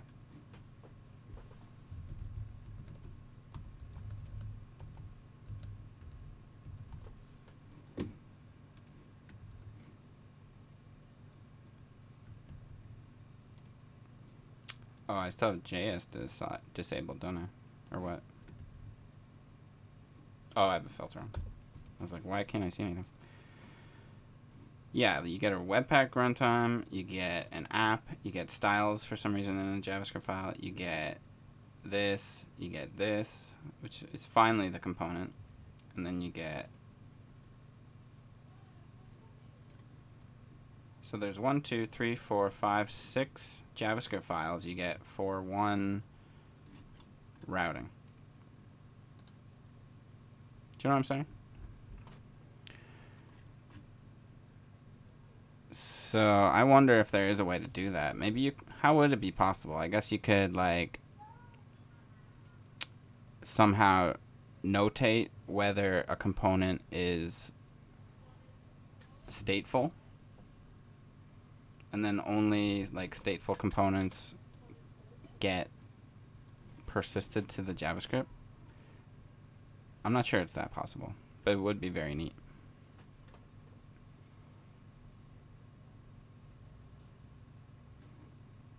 That's why I'm, like, maybe not that sure that Gatsby's the right choice. But I think it definitely has its use case. Oh, he's back. Hi. Hi, you're back. You came to say bye? Yeah. Bye. Have fun. Can you run back? Yes. They'll be gone soon. Alright. I think I'll still try it out, though. Let's give it our best shot. And maybe we can fine-tune it. Maybe we can actually get it to the point of what I want it to be. Somehow. I'm not sure how. But let's just see, first of all, like, can we even get Gatsby installed into a project, an existing project? Maybe not. I did literally install it. So what if I do... This won't work, but let's see how far we can get. npx Gatsby develop. So it's probably going to freak out. It created a cache. It created a public folder.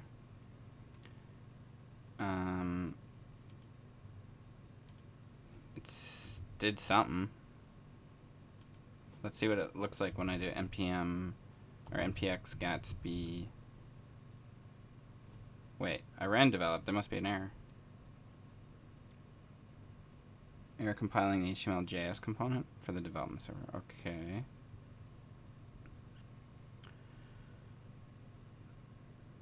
Yeah, so it probably doesn't work. It probably has to be something I create. Like, I think I have to run npx Gatsby. I don't know what it'll look like. npx Gatsby new, and then put the folder that exists already.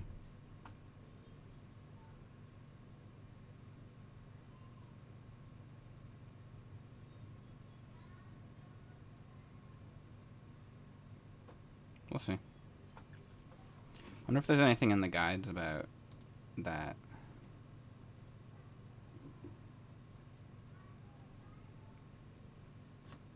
Probably not.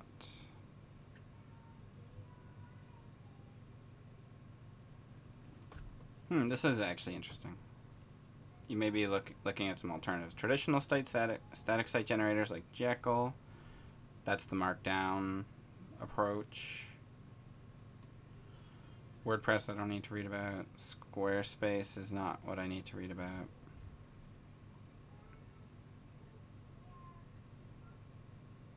Yeah, I see. So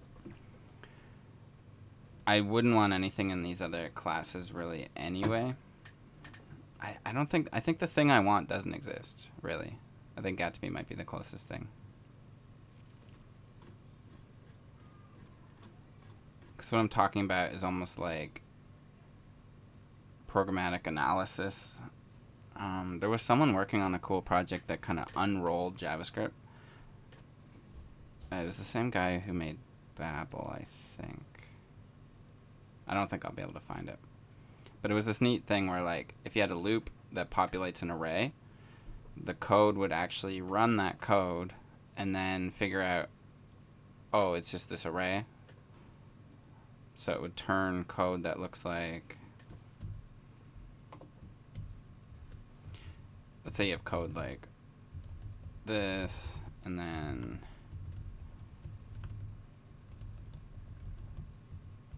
this. Let's say you did that. It would turn that code into this. So it would, it's not even like compression, it's like simplification. It's about like running the code and then seeing what comes out of it and then just taking what came out of it, generating code from that. And I think that's pretty smart. So what I'd want is almost something like that, except it would take a React component and output just literally static HTML without needing JavaScript. Error. It's already an NPM project.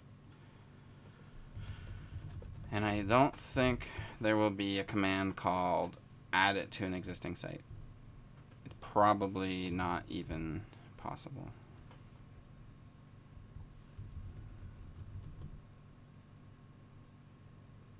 Why does it have to install Gatsby every time I run this command? Prepack, is that it? That might be actually it. Thanks for looking for that.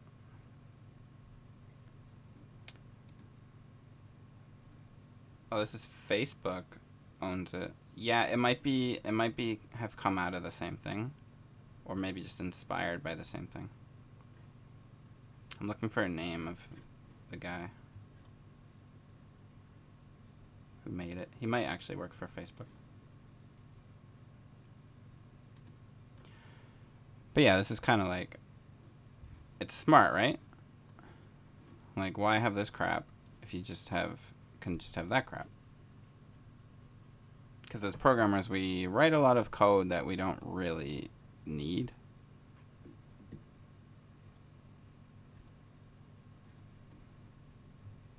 It's very experimental because it could break stuff. Your code may not work after having ran through it. But I think it's really neat.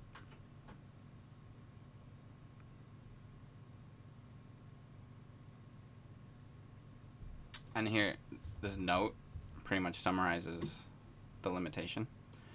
Makes a significant assumption. The optimized function and all other functions it might transitively call does not depend on any state that is mutated after the global code finished executing. So basically, yeah, the code might break if you're trying to like, if it's more dynamic than this could handle, I guess.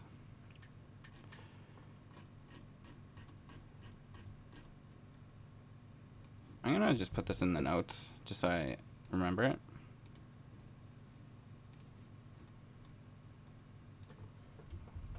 Prepack.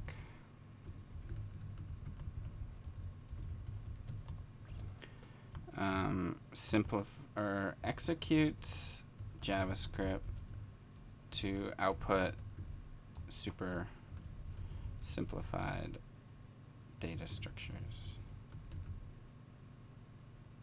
I don't know how to phrase it, but I already know what it is, so I don't know. A type of minifier that executes JavaScript. Oh, let's make the second up.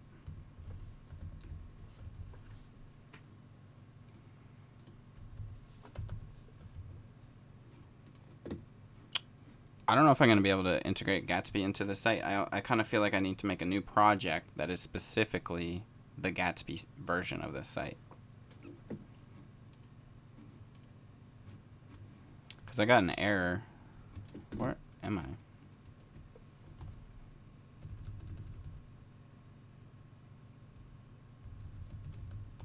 Gatsby.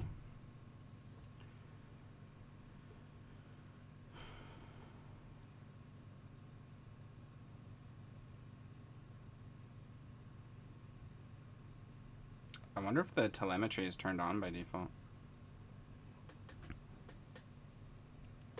Making a new project, yeah.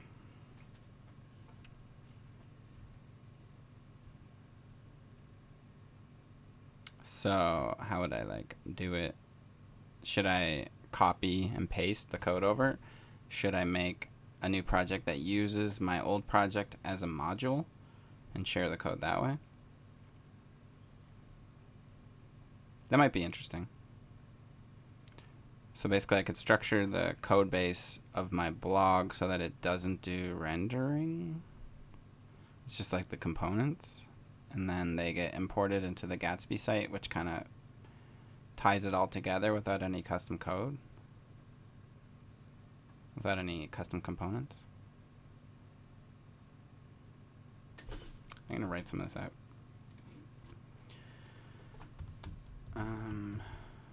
Gatsby seems great, but has a lot of, but keeps all the JavaScript. Even for even for, like, I don't want to call them static React components, but what I'm trying to say is stateless.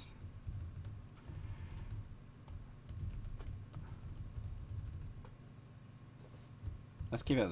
Let's just say Gatsby keeps all the JavaScript, even for stateless React components. Doesn't seem to be possible to add to existing application. Non-frameworky, like non-React. It's a very simple site. You might have watched me build parts of it, but it's basically, there's the admin side, which it's not part of the Gatsby stuff. But for the public side, it's basically this JS folder. I just have like a simple post component that, takes the markdown, puts a title on the page. I have posts, which is basically just a unordered list of links. No, not even links. An unordered list of posts themselves. So that would be like the home page. And then a template, which is sort of the header and body, I guess. Not much at all. Then the pages themselves is just the template wrapping around. So an article gets one article, and the home page gets all the articles. Then I have the router, which is really simple, a page.js router. So there's very little to the site right now. So it wouldn't be like, maybe, and since the public site is sort of separate from the rest of the site, it would make sense for me to almost have the administration area as its own repository and application, and then have the Gatsby part be its own thing too. And that makes me think Like, I definitely want to be able to switch frameworks with this site, just because this is like my playground for trying out new stuff. So I kind of should build it in a way that is independent of how it gets rendered. And that might just mean, like I said, having this be components that I pull into a Gatsby site.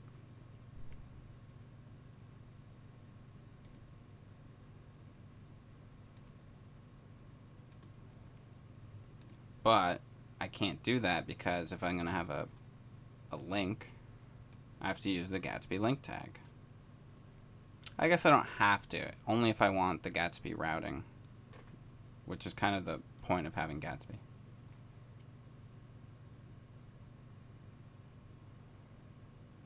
Otherwise, I could almost just have, like, if there's no state in the browser side, which there isn't at this point. There's no state at all.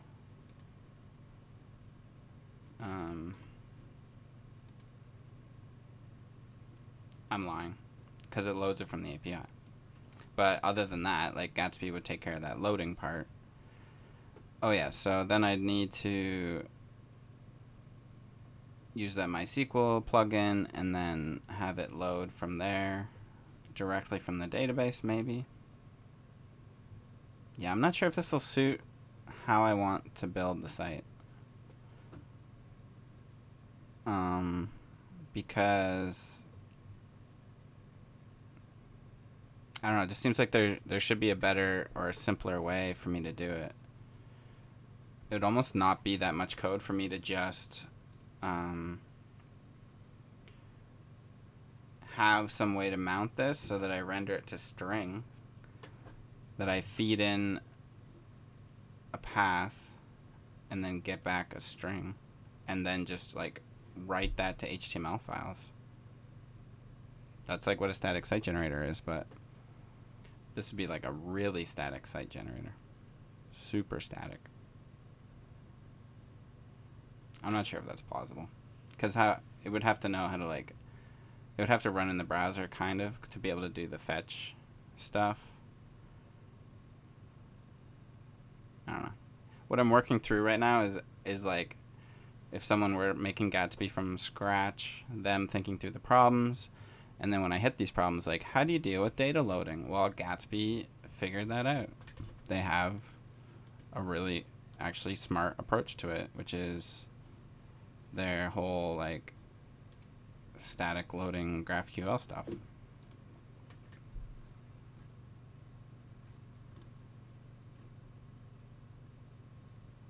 Do I have to use GraphQL? No.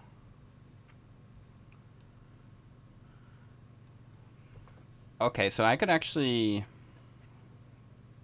what I just walked through, this like manual approach for me mounting stuff and rendering it, my use of Gatsby could be only through the Create Pages API. I don't necessarily have to use any of it in my React components. I don't have to. There's benefit to doing it, but I don't have to. And that means I could probably just basically tell it which pages to make using Create Pages, which I lost.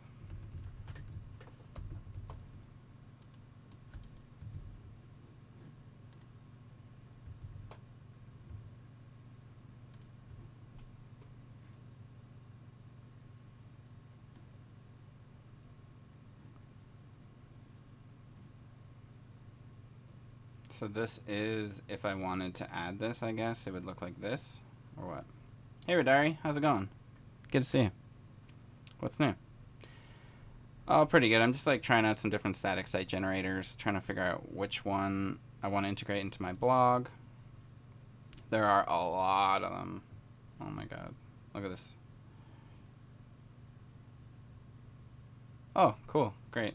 I'm glad. Look at all these. I'm halfway down the list. Like, just so many. Okay, if you reduce it down to just JavaScript, there's still a million. Which one of these does the magic thing I want them to do that none of them do?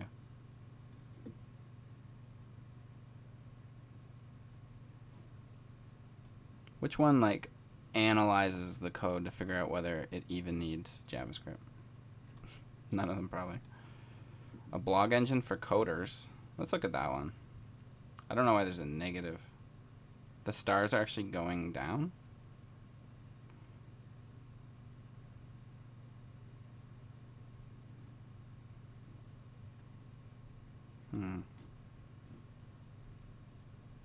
It delights designers and developers alike.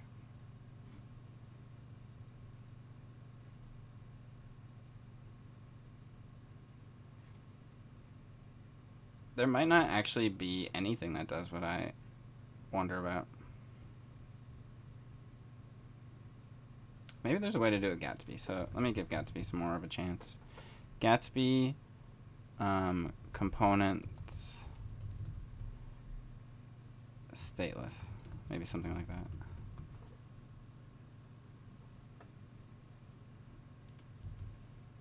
No JavaScript needed.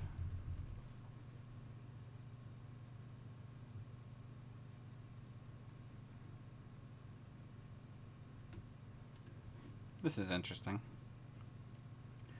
All the dumb mistakes. So let's just, I want to find a list so I can just learn. React static. You're the second person to mention that today. Maybe I should take a closer look at that.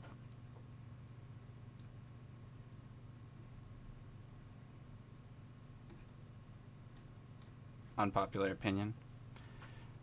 Static site generators edition.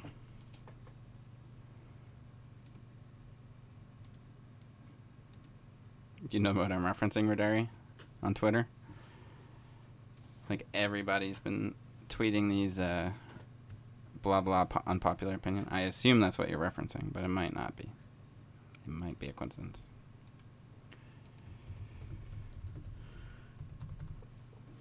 Why isn't React static here? Is it not JavaScript?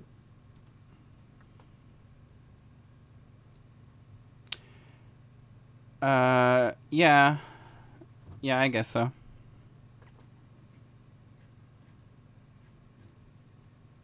Oh, there it is. It depends on the site, I think. Like, for a blog, I think it's overkill. I think Markdown, for like a pure blog, I think Markdown to HTML is probably sufficient. Mine is database driven, so that is a little more complicated. It doesn't have to be, I don't have to have a database at all. But I think for stuff I want to do in the future, I would want to have one. Did I already add React static to my notes? Maybe I didn't.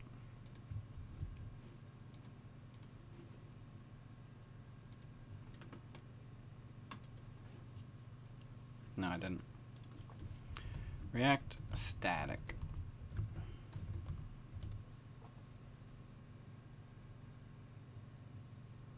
Like a flex? Or what do you mean? I don't know what you mean by that. I guess I do from the next two things you said, but yeah, I think I'm trying to like lean away from over engineering. That's what I've been thinking about a lot lately.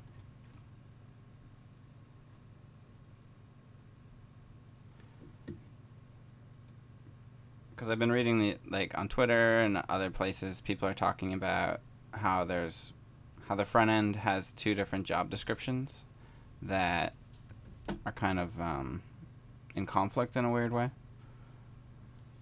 So there's like the people who mostly do CSS, who mostly come from a design user experience perspective, focus more on accessibility, let's say.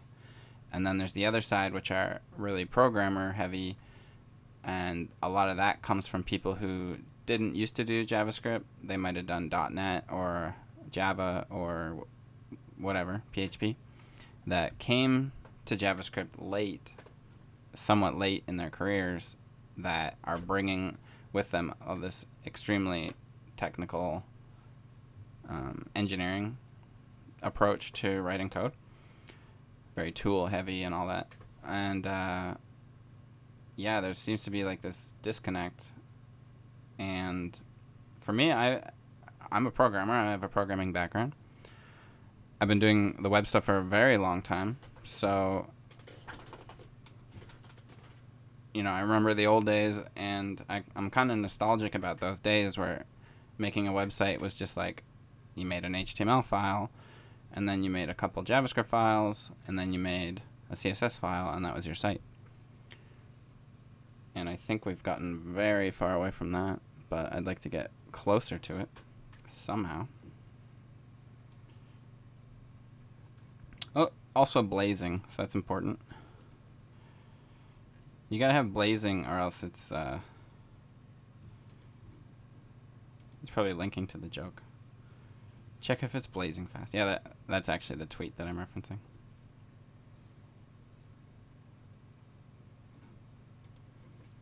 So it's very funny that they include a link to the tweet that they're making fun of and being made fun of. However you want. Okay, that's fine and good.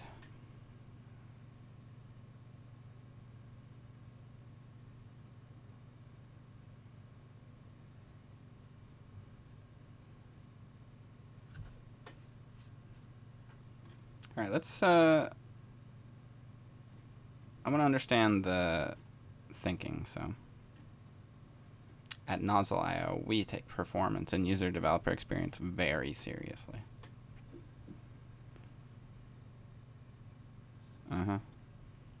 Oh, cool. They're like reviewing. They're kind of doing exactly what I just did. So Next.js, things they liked.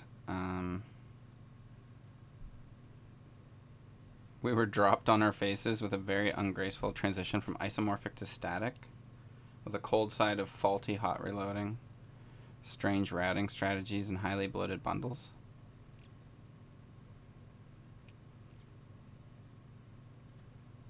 Okay.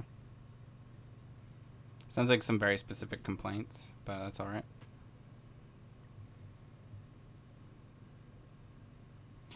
Yeah, I wondered about this. I think the way Next.js handles code splitting is they make a bundle per page. So probably doesn't mean you can't have code reuse, but you gotta kind of think about it. Okay. Gatsby's number 2.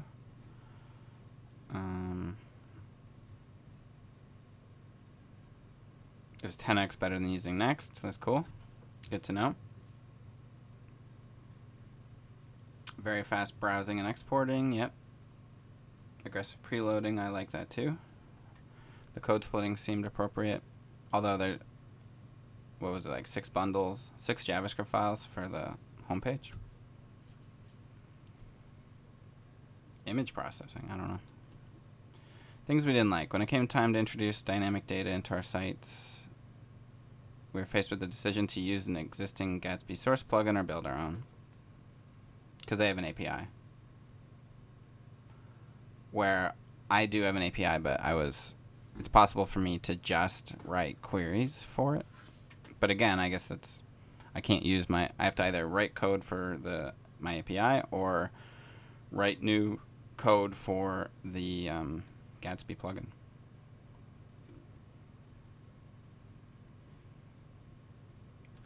Okay. So the plugins they had some trouble with. That's fine. Co-location of data queries with templates.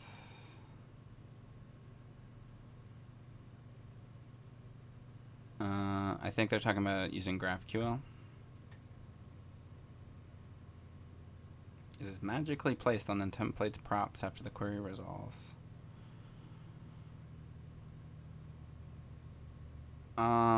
It's true, like, that's not at all how...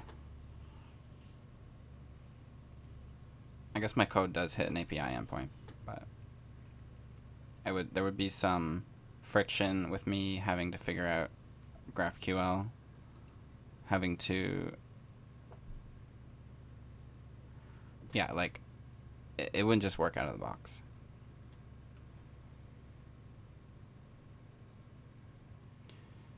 GraphQL. Okay. So you have to use GraphQL. More or less. I don't know if that's true, because they specifically said you don't have to use GraphQL. But it seems like you should use GraphQL, maybe. Alright. So, blah, blah, blah. Ditch overly opinionated proprietary schemas. Okay. So, what's your one?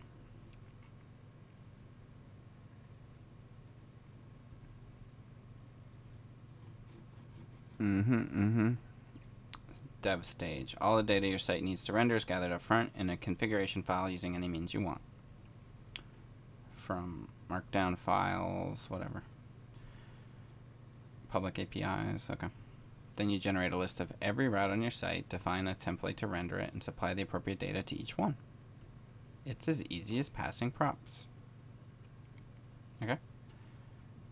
And then using React Statics components like route props, site props, you can access the data for each route and write your app as you normally would. Using React Statics components. They have props components? I don't know what that means. React Static and then export every page in your site. Yep. Tenacious. Upload your site to your favorite CDN. Yeah. Okay. On the client side,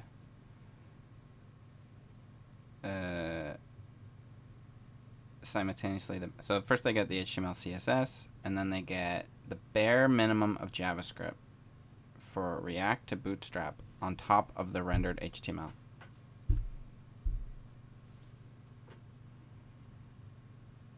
Meaning all your React components, probably. As soon as possible, the rest of the website's prefetched and cached.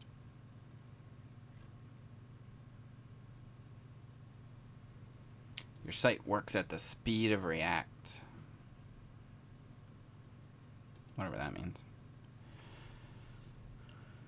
Full-blown single-page app for your users. Yeah. Okay. Seems pretty good. I kind of want to see what the code actually looks like, though. Uses React Router. Okay.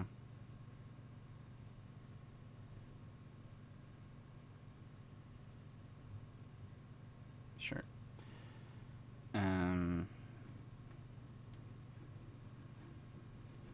It's hard for me to read this kind of, like, it seems it's marketing code, you know? I know it's part of an article of the people who made it, so it's literally it's content marketing right here, but it's just, it takes me more cognitive work to, like, actually read that kind of writing.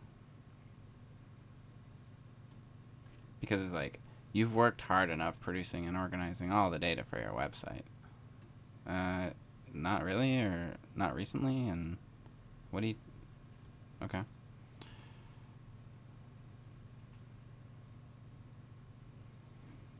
Create a new project or install it as a global, or both.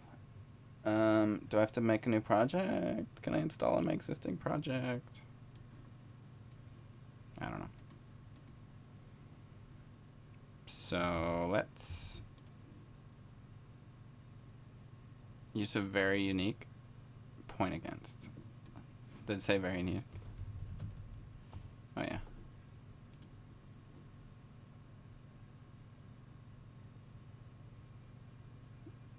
How do you do it? Ooh, 2 years from now. They're actually claiming that they'll still be around in 2 whole years. That's over 700 days from now. That's really future-proofing it.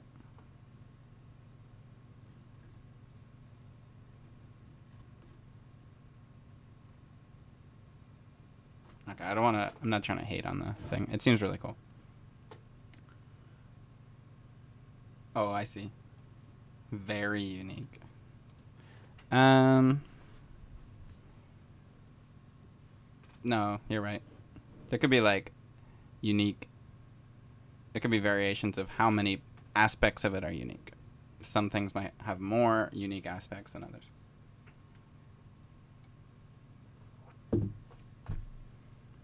But I don't know if data splitting would have many unique aspects or one.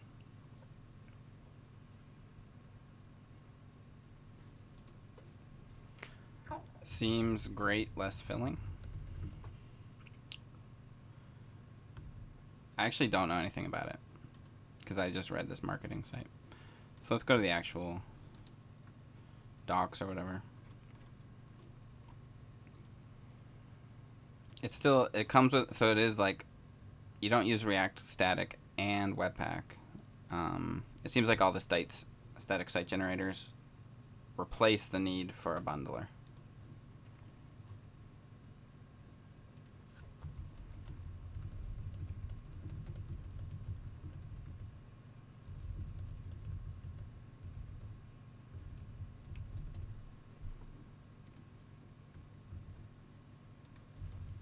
And the web server. They all seem to have their own web server.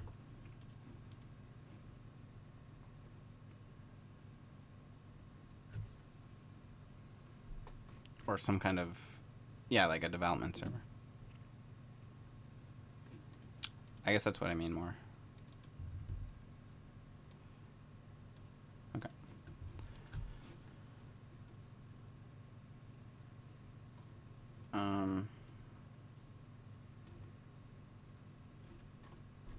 Yeah, I guess it's worth mentioning, like, I have an existing blog that I'm going to be porting over to this, so all the old posts on this site are going to be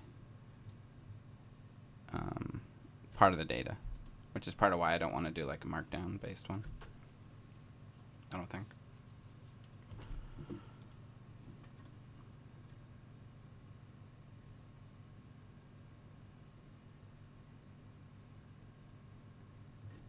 Templates, okay. I guess we should just try using it. It doesn't seem like there's that much hand-holding compared to... Well, maybe I haven't even gotten to the docs yet. Let's find the docs.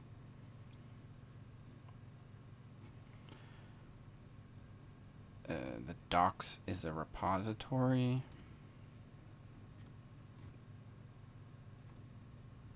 I feel like this is going to really overlap with what I just read.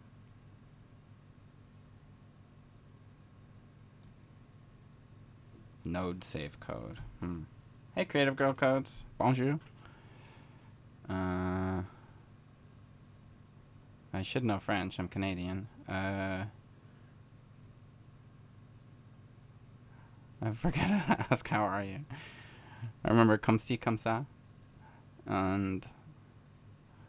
But what's the question that comme ci, comme ça is the answer to? It's not qu'est-ce que c'est. That means what's that? It's like... Quel... something atia or something? It's been so long since I knew French. And now I know German, and learning German has erased all French from my memory.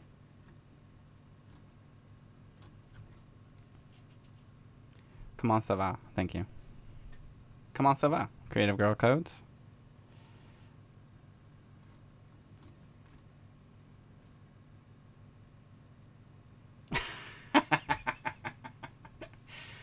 Yes, Utsby's question is valid. Do you have another one for me to go on a tangent with? I am not that settled on this one. I'm just still trying to figure it out. I almost feel like I just want to make my own.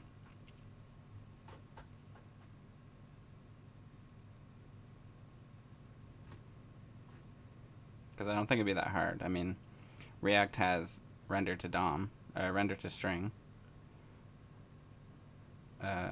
So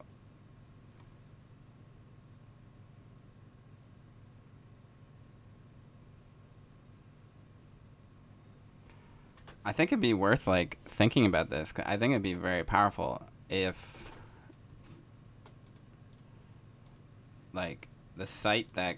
Where is my site? I must have closed it. And it's not running right now. This one, anyway. This site should not have JavaScript, really. doesn't even, like, I don't, the prefetching thing, it's cool, I guess, but it's really not important. And you could write, like, a prefetcher that is not dependent on anything, meaning not dependent on React or anything. JavaScript prefetcher, link prefetcher.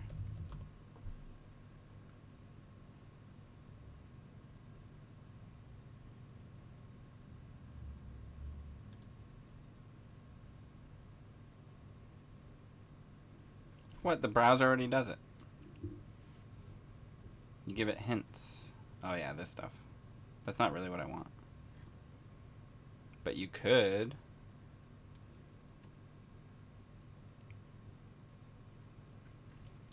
You could basically just have some JavaScript that adds link rel preload. Does that work?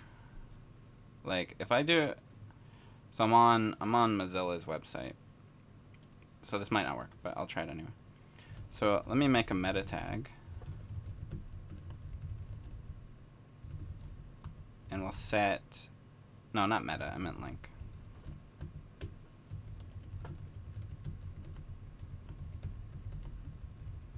And set link rel to preload.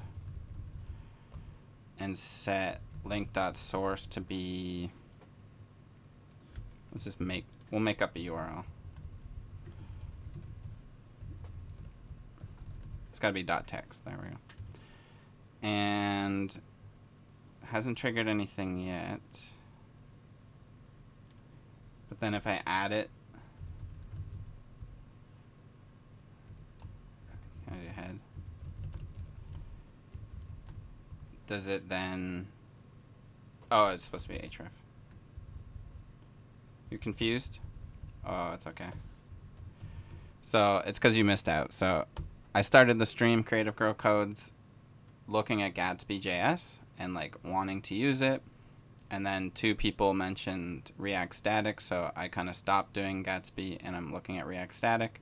So Utsby's making a joke like, if you have another suggestion, you should say it so that I can go look at that instead of React Static, because then it would be the 3rd one that I get into.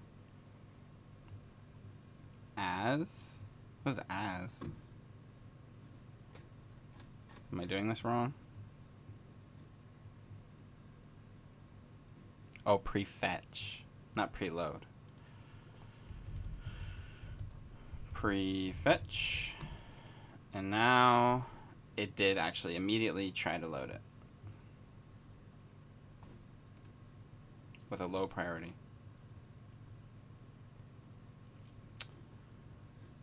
So that's gotta exist already.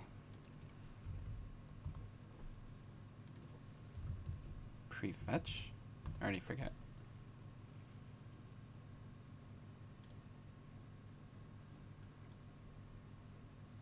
This one just has the name that I searched for, but it seems like it actually does what I want.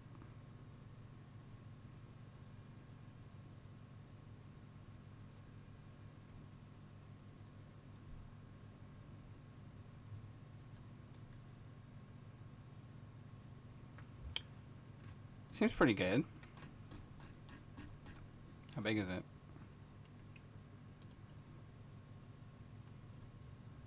Instant C click. Instant click. This is probably actually what I was thinking of, because this is like something that we figured out how to do 10 years ago, I think. Whenever push state happened, pretty much. Or even before that.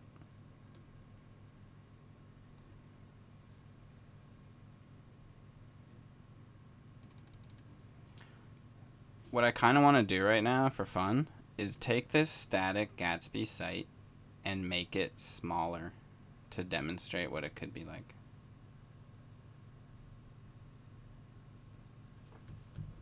Because I find like this is already insane. I don't want to rip on Gatsby. Like, I respect what they're doing and everything. I just think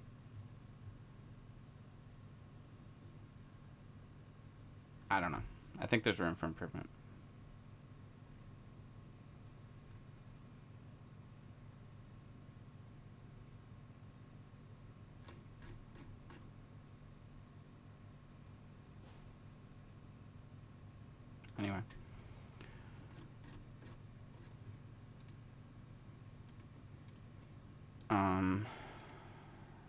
This should probably be pretty small, but for some reason it's 2.7 kilobytes.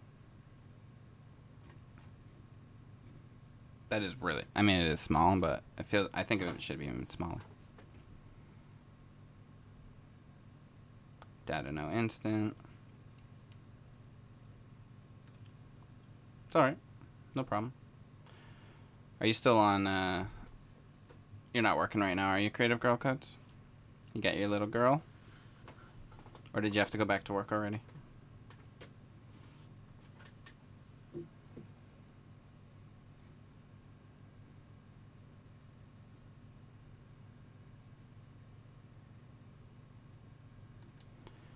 I've been thinking this for a while, like, a lot of single page app stuff, kind of, like I tweeted this a while ago, wondering if the reason we have single page apps is just because caching was too hard. Because you don't have to have like a client-side router all the time. Browser is actually really fast once a page is cached. So let's verify that. I'm going to actually try this out. So in my Gatsby test, we have, it generated a public folder. And it has a bunch of stuff. So what I'm going to do is move that public folder, or copy it, to Gatsby. Let's call it Gatsby eject.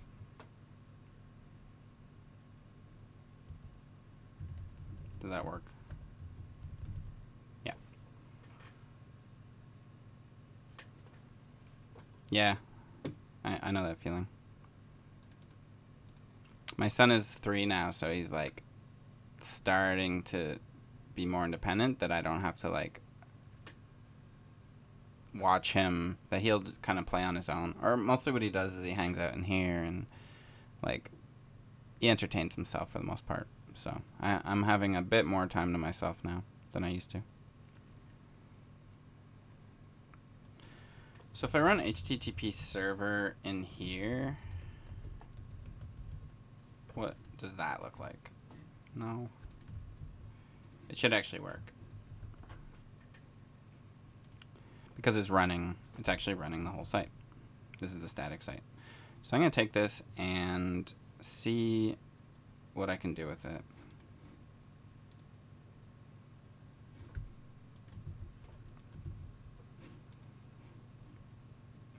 Maybe we can like approach this from using Lighthouse.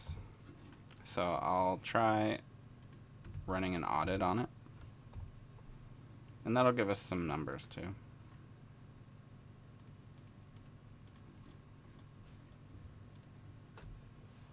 Of course. Ask me anything. That's what my tag says, AMA. What? That's a really high score. Of course, it's a static site, so. But still, a really high score.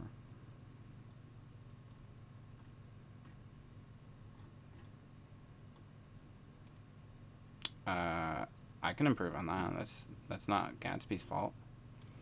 Having compression, I think it'd be in here somewhere. gzip-g. Stop going in there. Let's run the thing again.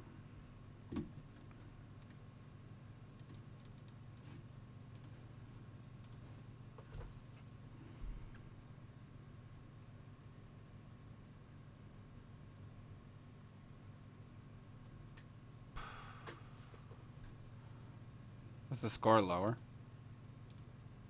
Slightly higher. I thought I did this. Anyway, not important. And it doesn't really give us any numbers that I wanted to like compare against. So instead of doing that, let's look at network. 254 kilobytes.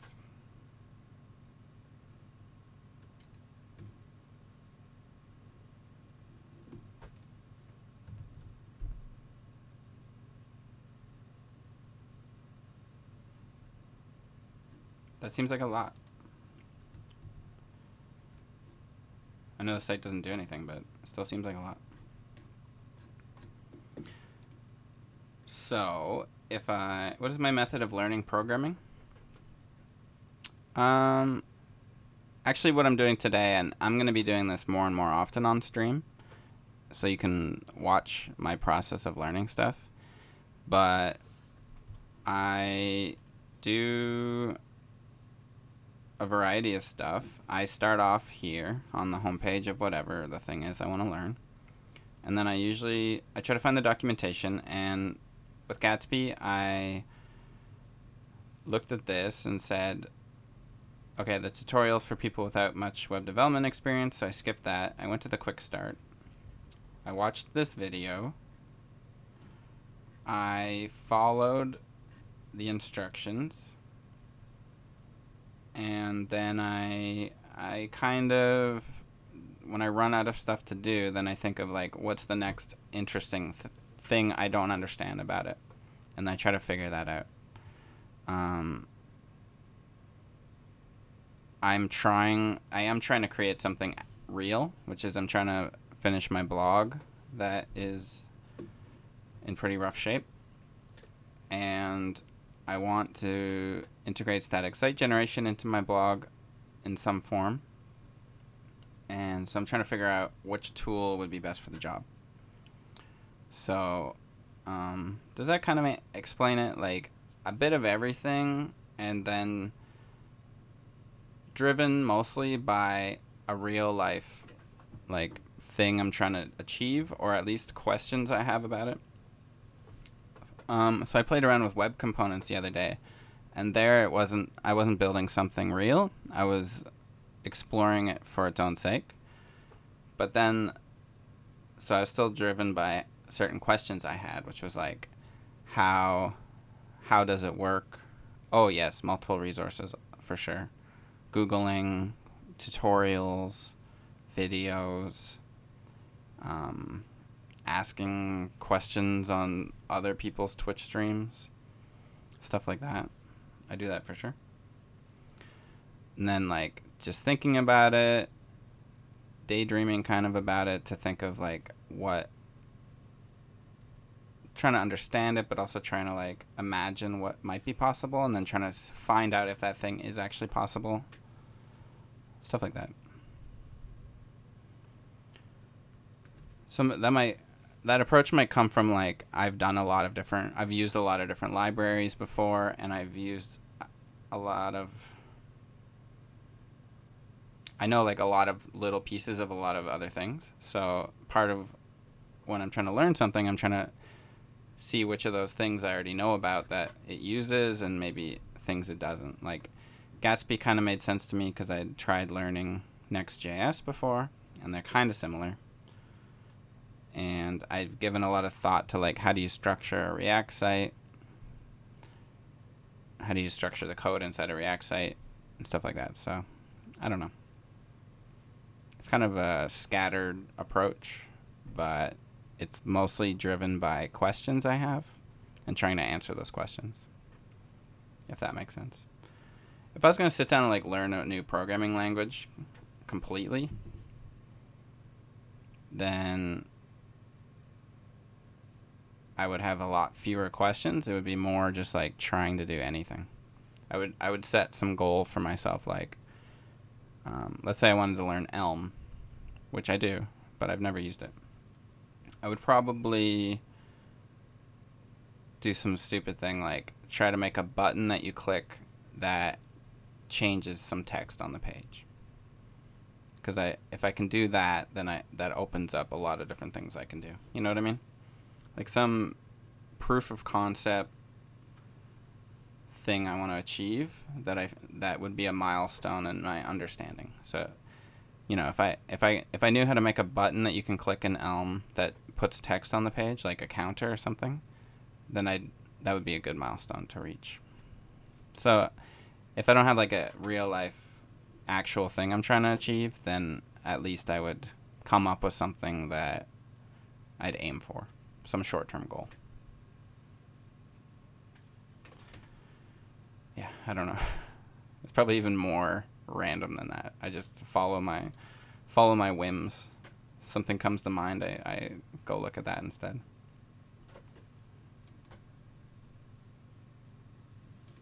Yeah, so let's open up the index.html because that's what I'm going to work on. And I understand that it put the CSS in here, and that might be okay. But really, because I have this page 2, and it has kind of the same CSS too, doesn't it? And it might make the loading time, it's probably trivial difference, but I would prefer this not be in here.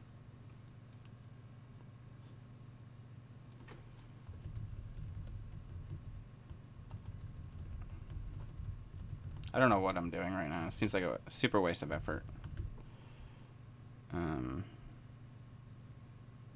It's almost like a thought experiment. I don't know if I even need to really do this.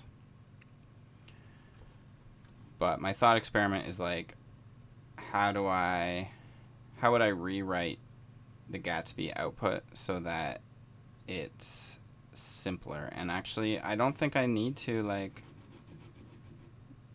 I already know a lot of this would be gone. Like, all this stuff would be gone.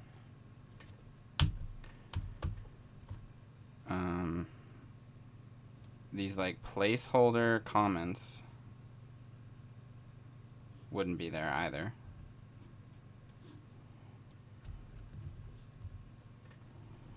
You know what I mean? Yeah, I formatted it. Now we're getting somewhere. I need the CSS.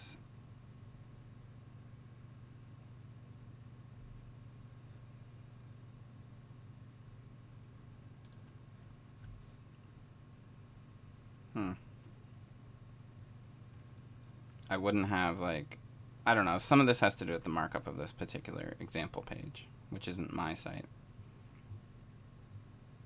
But I still feel like if the only functionality I'm going to get out of Gatsby is generating HTML files, minifying them, and then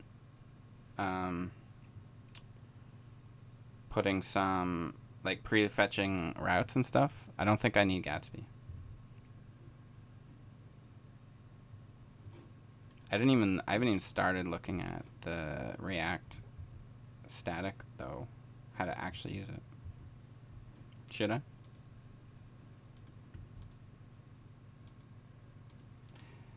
And you watching are extremely welcome to make suggestions of what you'd like to see me do, because I am just wandering around this space right now, and I'm a bit lost, I guess. There's React static.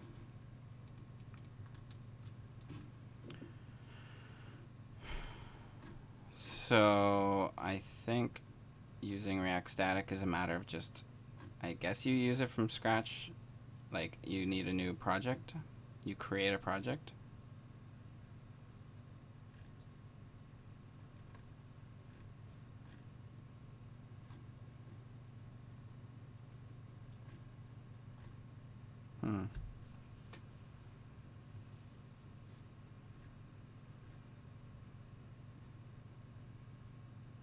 This would be interesting. How to replace create React app. So in a way that's like,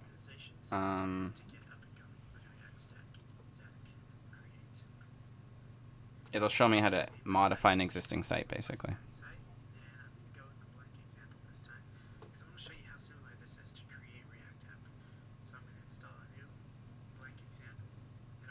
Unless he's gonna just show that tutorial purgatory.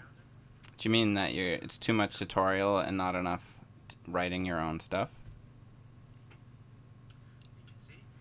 Because I don't like going more than maybe 10-15 minutes of reading without looking at code a little bit. Even when I read tutorials, I just mostly when I read tutorials, I just like skim. Oh, there's code, there's code, there's code. Or when I'm going through, like, whatever, some guide. This is how I read a guide. Blah, blah, blah, blah, blah. Oh, nothing.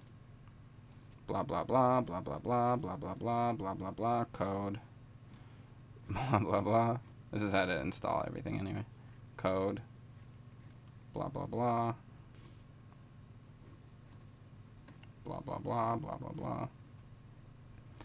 I don't read that much. I'm mostly looking for code examples. Anyway.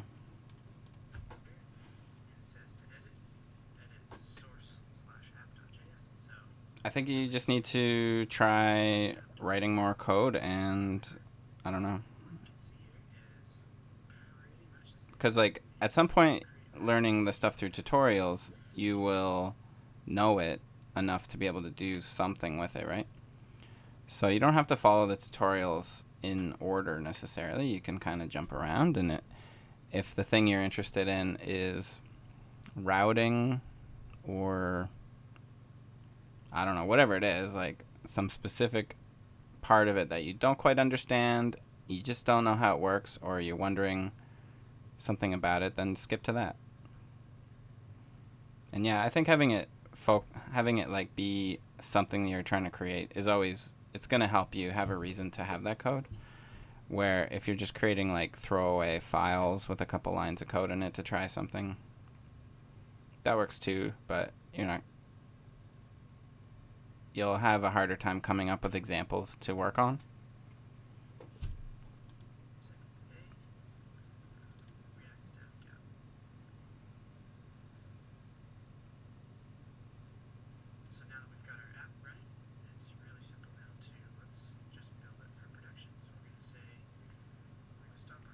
This is actually not about migrating a site at all. This is about starting a new site. I think it's for people who are familiar with Create React App. It's not about migrating the site, it's about migrating your understanding of it, I think.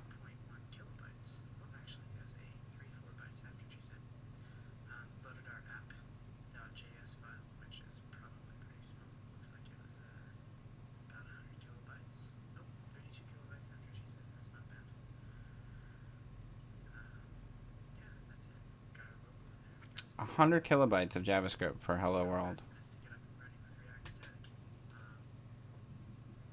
100 kilobytes for Hello World.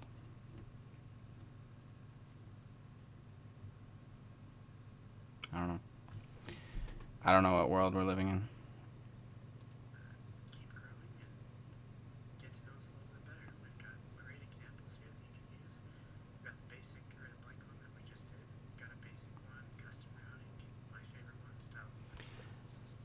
I think there's room here for something better, but it's hard to say what that is. I think the notion of like using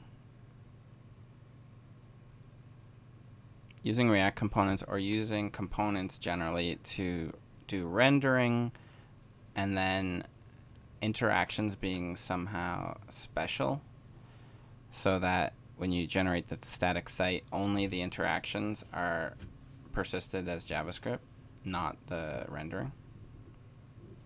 But a lot of interactions result in rendering changes, right? I think there's also a challenge too, like how would you say, if you were a bundler, how do you say like, oh, this module, that's the one that has the component in it, or this component is the one that I want to be used on the site, and not take the whole tree of code, but just somehow take the bits of it. That's getting back to like that pre-pack approach where it's, oh, I lost the page, but whatever. Pre-pack where it's like rewriting the code. Not simply building it, not minifying it, but rewriting it. That's a hard engineering challenge. That's probably why it doesn't exist. But I think that would be the best thing. Because like the best thing in the world would be, for me, would be if you can build a site, mostly just static JavaScript, CSS, HTML, or entirely, and it works in the browser as is. It's highly inefficient, but works. And then you point something at it, like parcel or a build tool, And what comes out the other side is also a static site that then has routes rendered and less JavaScript in it than the original site.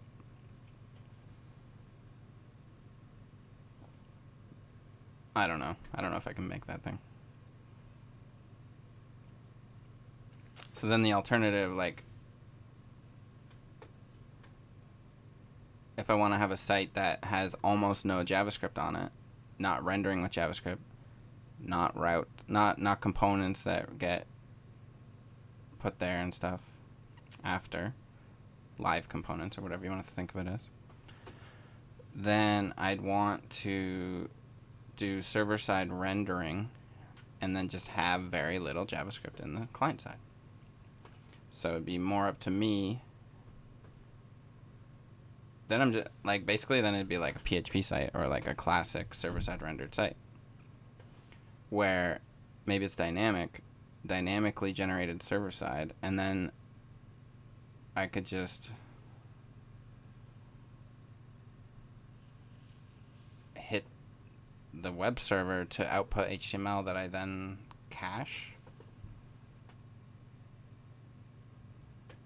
But then isn't that just like, couldn't you also achieve that by pointing Nginx in front of Node.js and then having it cache routes? That's probably just as efficient.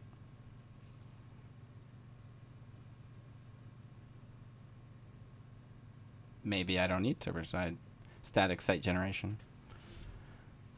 It would, I mean, static site generation is great for, I want to write some of this stuff down, some of my thoughts here.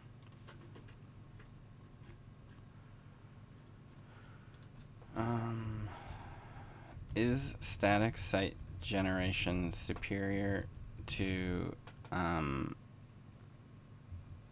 Nginx cache layer on top of Node.js? It has its benefits, like then you can just put the stuff on a CDN, there doesn't need to be server logic. So it kind of depends on what your server infrastructure is.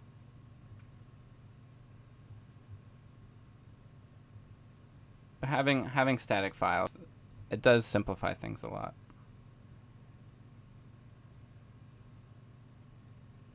So there are benefits to having static files that can be hosted on a CDN.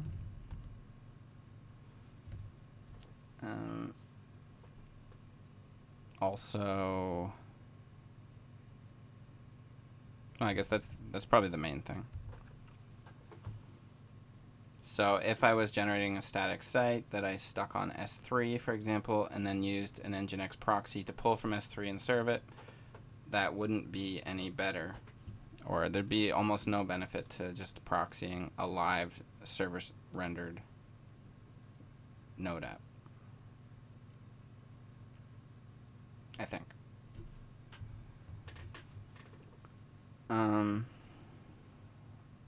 I will have a live app, like I will have a Node.js server because I have my API server, but I don't have to do it that way. I could generate a static site. I have that option. In the future, I'd want there to be like comments that would be database driven, and I don't think I want to regenerate the whole site with every comment, although I've heard that that approach works. I don't know, something to think about. Well, I think I'm going to wrap it up here. It's been a pretty good stream. A lot of food for thought, and I think I'm going to mull it over a little bit more, which path to take. So I think we could probably do a raid, if everyone's up for that. Robert Tables is live now. I did promise him a raid, so let's do that.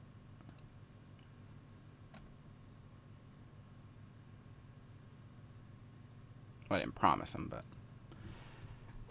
Oh yeah, it's got his stream notes up, and it just looks better. I think it's because he's using Vim. So the way he does his to-dos is like this. Did I do these things? Yeah, I guess so. I'll steal his Steal the syntax there. He's got like color coding. I don't know how. I guess because it's just markdown color coding.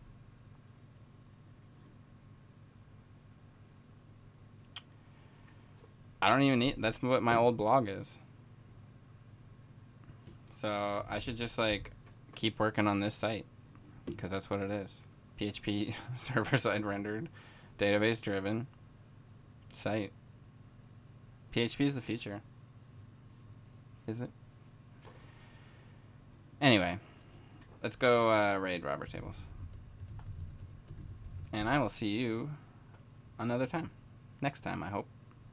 I will probably... So I'm going to be streaming like more regularly, only once a week probably. Because I'm not going to be doing work so much on stream. I might have like a work stream separately, but I'm going to try to be more regular about having one like learning stream a week.